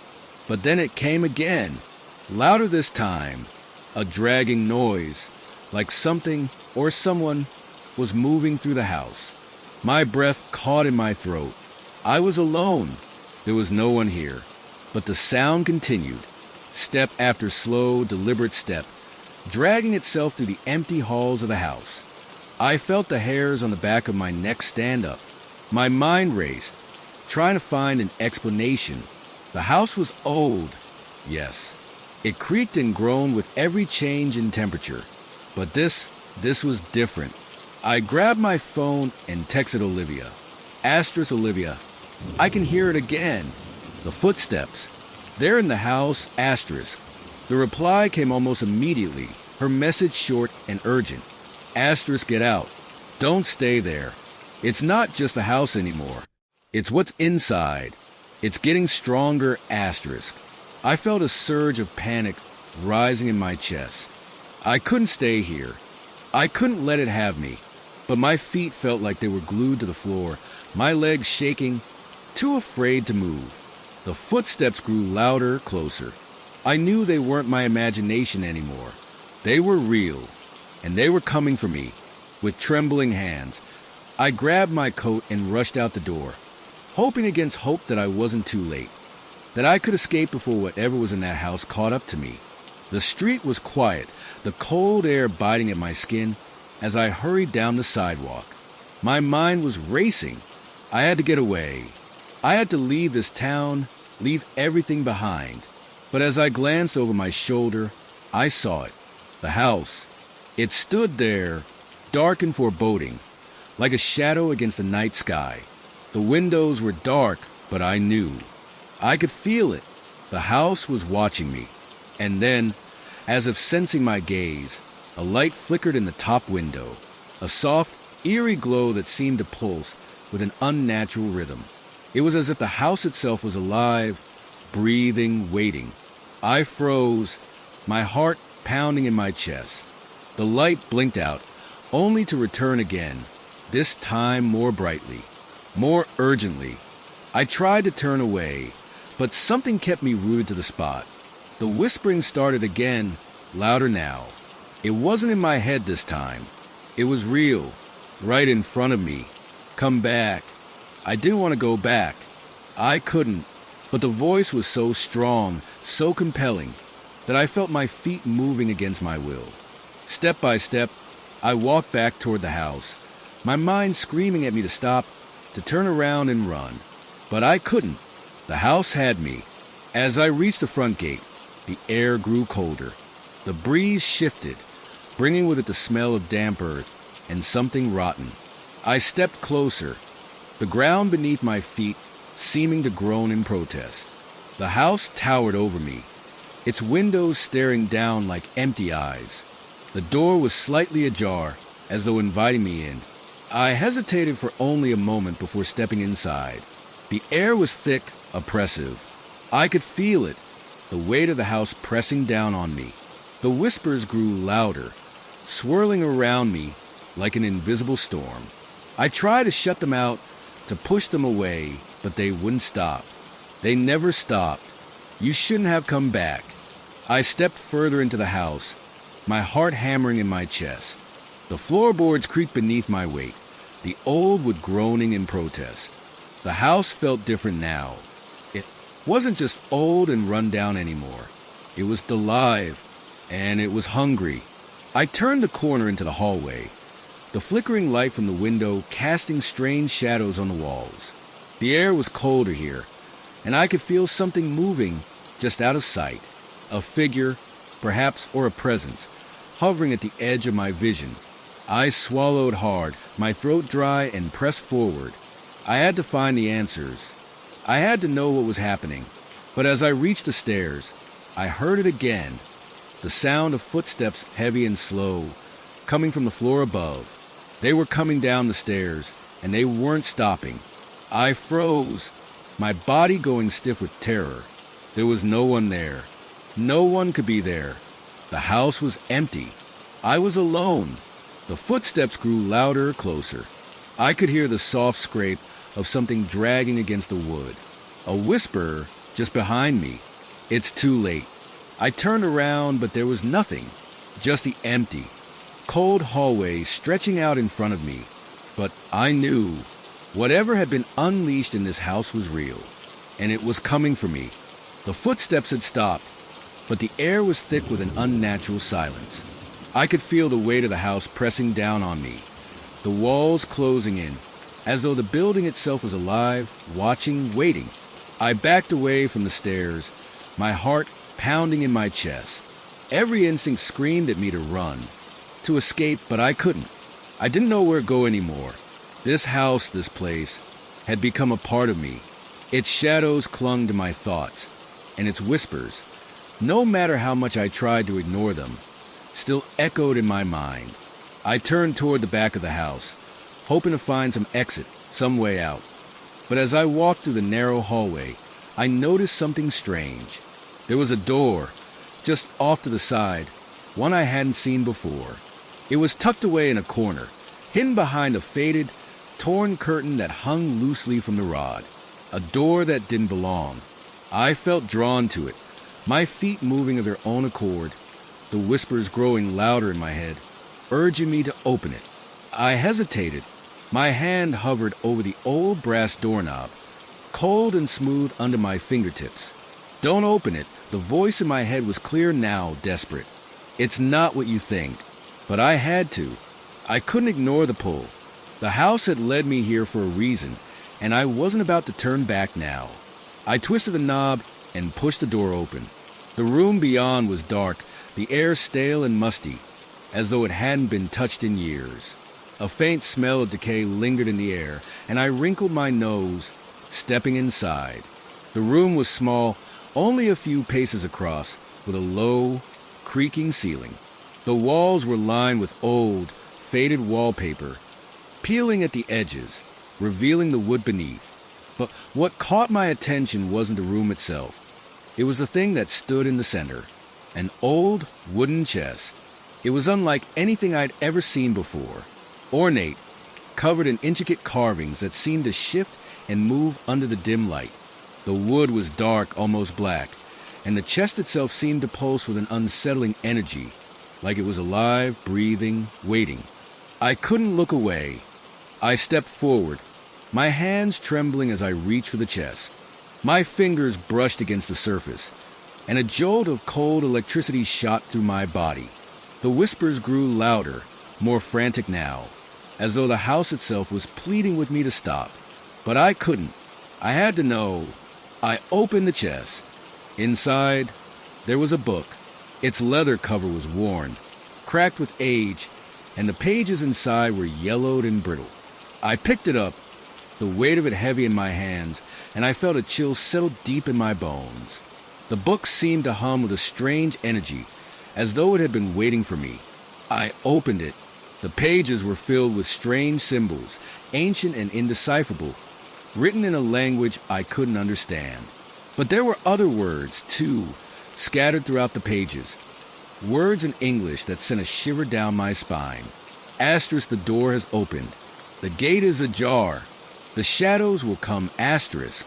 I slammed the book shut, my hand shaking. What had I just read? What had I just opened? The house groaned around me, the sound like a deep, rattling sigh.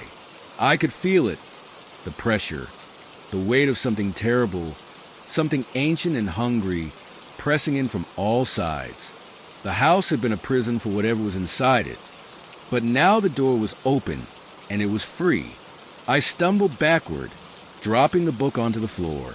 It hit with a thud, the sound ringing in the silent room. My pulse raced, my breath shallow and quick. I turned and ran, not looking back, not daring to. I could hear the whispers again, this time louder, more insistent. They were in my head, swirling around me like a storm. Come closer, it's time. I reached the hallway and froze. The door at the end of the hallway, the one leading outside, was wide open, but I didn't see the street or the night air. Instead, I saw darkness, thick, suffocating blackness, like the void itself had opened up in front of me. I couldn't move. My legs felt like lead, my body frozen in place. The darkness called to me, pulling me in, swallowing me whole. It's waiting for you. And then I heard it, the sound of footsteps, dragging across the floor behind me. Slowly, deliberately, each step a warning. I turned, my heart in my throat, but no one was there. Only the empty hallway, except the shadows. They were moving. I didn't wait. I bolted toward the door, my feet pounding against the creaking floorboards. I reached the threshold, but as I stepped outside, the door slammed shut behind me with a deafening bang. I turned around, gasping for air, but the house was gone. In its place was a dark, empty lot, the remnants of the house now just a faded memory. But even as I stared, my breath coming in sharp, ragged gasps, I could still hear it, the whispering, soft at first, but growing louder, closer. And deep in the shadows, I saw something move. It's not over. The air outside was crisp, but I couldn't breathe. My lungs were tight, like they'd been sealed shut by something far heavier than the weight of fear. I stumbled forward, my legs shaky, barely able to carry me away from the spot where the house had stood only moments before. I looked back, half expecting it to be there, looming over me like a dark sentinel. But there was nothing, just an empty lot, with overgrown weeds poking through the cracked earth. It didn't make sense. I had to get away. I couldn't stay here any longer. But as I walked, my eyes kept darting back toward the space where the house had been. I knew it was gone, but I also knew that it wasn't. That house, that cursed place, still existed in my mind, etched into my thoughts like a scar that wouldn't heal. And no matter how far I walked, no matter how fast I ran, I could still hear the whispers. It's not over. I could feel it in my bones, the cold dread that clung to me like an invisible shroud. The shadows hadn't left. They were still out there, waiting, watching, listening. I thought I had escaped, but the truth was that I was still trapped. The house wasn't a place. It was a curse, a lingering darkness that refused to fade. I finally stopped, my feet aching from the frantic pace I had set. I was far enough from the lot now, standing in the middle of an unfamiliar street. The world around me seemed too quiet, too normal. People passed by without a second glance, going about their lives as though nothing had happened. It was as if the house, the nightmare, had never existed. But I knew better. I had to tell someone. I had to get the truth out. I couldn't be the only one who had experienced this. But as I turned to face the street, a strange feeling washed over me. I wasn't alone. Someone was watching me. I spun around, my heart racing, but there was no one there. The street was empty, save for a few distant figures walking down the block. I shook my head. I was losing it. I had to get a grip. But then, there it was again, a soft rustling sound, a whisper, barely audible, but unmistakable. It came from behind me, from the direction of the empty lot where the house had stood. "You're not free." I froze. The words were clear now, unmistakable. The house was still there, somewhere, and it was calling to me. I started walking again, faster this time, but the whispers followed me. Every step I took felt heavier, as though the ground itself was pulling me back toward that cursed house. I had to get away. I had to get somewhere safe. But where?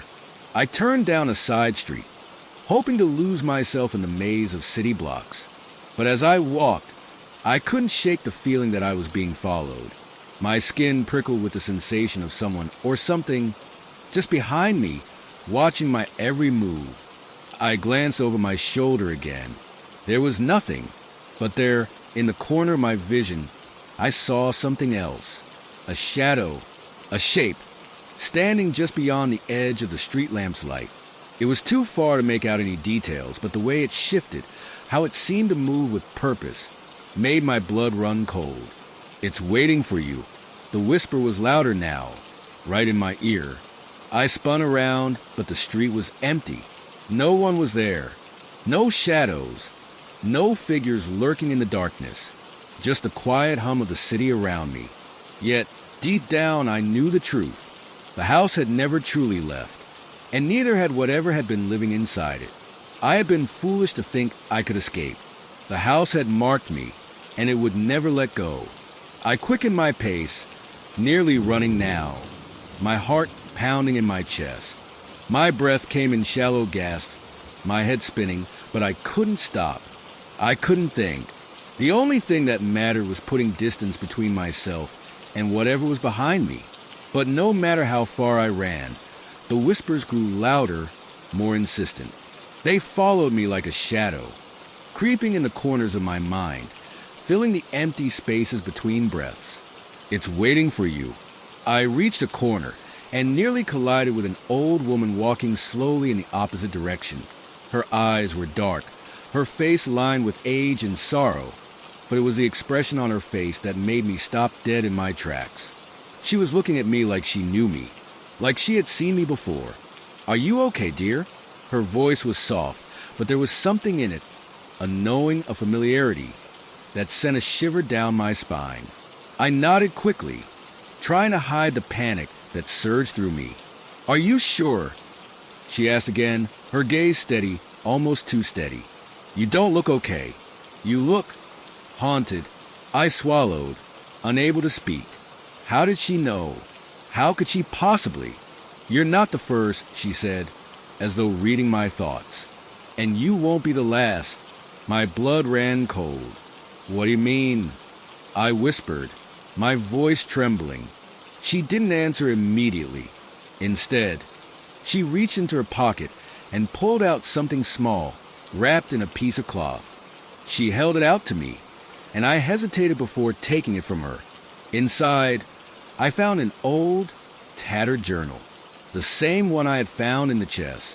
She smiled, but it wasn't a comforting smile. "It's time to finish what you started," she said softly. "The door's still open, and it's waiting." Before I could say anything else, she turned and walked away, disappearing into the shadows. I stood there, staring down at the journal in my hands. My mind was reeling. The whispers, the footsteps, the house. It was all still out there, waiting for me, waiting for someone to return. And deep down, I knew that no matter how far I ran, no matter how much time passed, I would never truly escape, because the house was never really gone. It had simply been waiting for its next victim, and I was it. I looked down at the journal, feeling the weight of it press into my palms. Whatever was inside, whatever curse had been unleashed, it was still with me, waiting to pull me back. The door hadn't closed. It was still open. I don't know how long I walked that night. Hours? Days? Time had become an illusion, slipping through my fingers like sand. But what I do know is that I couldn't shake the feeling of being watched. It wasn't just a lingering sense of paranoia. It was real. Every rustling leaf, every distant car, every step I took felt like it was being observed, cataloged. I was being hunted, the journal still clutched in my hand, the weight of it growing heavier with every passing moment, as if the pages themselves were alive. The old woman's words echoed in my mind. Asterisk the door still open star. The door. What did she mean? What door? And why had she given me the journal? She must have known something. Something more than I could understand. But I didn't want to understand it. I didn't want to go back. I didn't want to face the house again. But it wasn't over. I knew that now. I found myself standing outside an all-night diner. The fluorescent lights flickered above the entrance, and the smell of greasy food wafted out into the night air. But it was a shadow across the street that caught my attention. It was too familiar, a shadow that had been following me, creeping through the darkness, always just out of sight. But now, it was standing there, watching. The hairs on the back of my neck stood up, and instinctively, I stepped backward. But before I could turn away, a voice, low, familiar and cold, whispered in my ear, "You're not free." I spun around, my heart racing, but there was nothing. Just the empty street, the occasional car passing by, the distant murmur of life continuing as if everything were normal. My chest tightened. I was suffocating. I pushed open the diner door and stepped inside, the warmth of the place almost shocking against the cold air outside. The bell above the door jingled, and the greasy clatter of kitchen pots filled the air. But it didn't feel like safety. It didn't feel like home. Not anymore. The waitress behind the counter glanced up at me and smiled, but there was something wrong about her smile. It was too wide, too knowing. "Everything okay, Han?" she asked, her voice friendly, almost too friendly. I nodded, though I wasn't sure why I was even here. I didn't want to sit down. I didn't want to eat.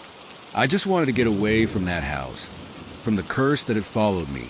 But my legs betrayed me, and I found myself sliding into a booth, the soft leather, the seat creaking beneath me.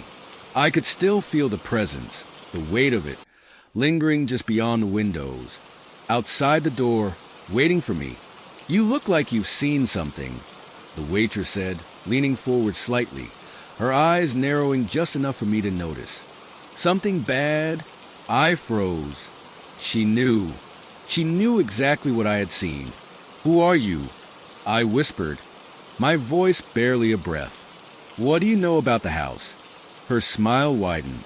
"I know a lot of things," she said, her voice soft, laced with something I couldn't quite place. Something sinister, like the fact that you're not the first to come through those doors. And you won't be the last. My pulse quickened. "What do you mean?" The waitress's eyes flicked toward the window, and I followed her gaze. There, across the street, I saw it again, the shadow. But now it was different. It was standing in the doorway of the empty lot where the house had once been, just beyond the neon glow of the diner's sign. It was no longer just a silhouette. It was more solid, more real. I could make out the shape of a person, or something like a person. It was tall, thin, and its form seemed to shimmer and distort in the night air. I jumped to my feet, my breath caught in my throat. "What is that? What's happening?" The waitress didn't answer. She only stood there, staring at the figure. And then, in the most calm voice, she spoke again. "It's time," she said. "The door has opened, and once it does, it never closes." My heart pounded. I stumbled backward, the chair scraping loudly against the floor. "No, no! This can't be happening." I left. I left the house. It's gone. It's over. But the waitress only shook her head slowly, pityingly. "You don't get it, do you?" she said. "It's never over. Not until it has what it wants." I couldn't breathe. The shadow moved, and the air in the diner grew colder, the temperature dropping rapidly. I could see my breath, and it wasn't from the outside cold. It was something else, something unnatural. Without thinking, I bolted for the door. My heart slammed against my chest as I threw it open and ran back into the night. But when I reached the street, I stopped dead in my tracks. The house was back. It stood there, towering over the empty lot, as if it had never left. The windows were dark, the roof sagging, the walls cracked and peeling, but it was there. It was always there, waiting. I didn't look back. I couldn't. I turned on my heel and ran as fast as I could down the street, into the alleyways, through the shadows. The whispers followed me, louder now, closer. "It's waiting for you." I couldn't escape. I couldn't run far enough. The truth was clear now.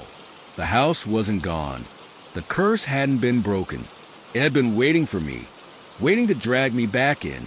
And no matter how far I ran, I would always be drawn back to that place. I just didn't know if I would survive long enough to break free. But I had no choice. I had to keep running.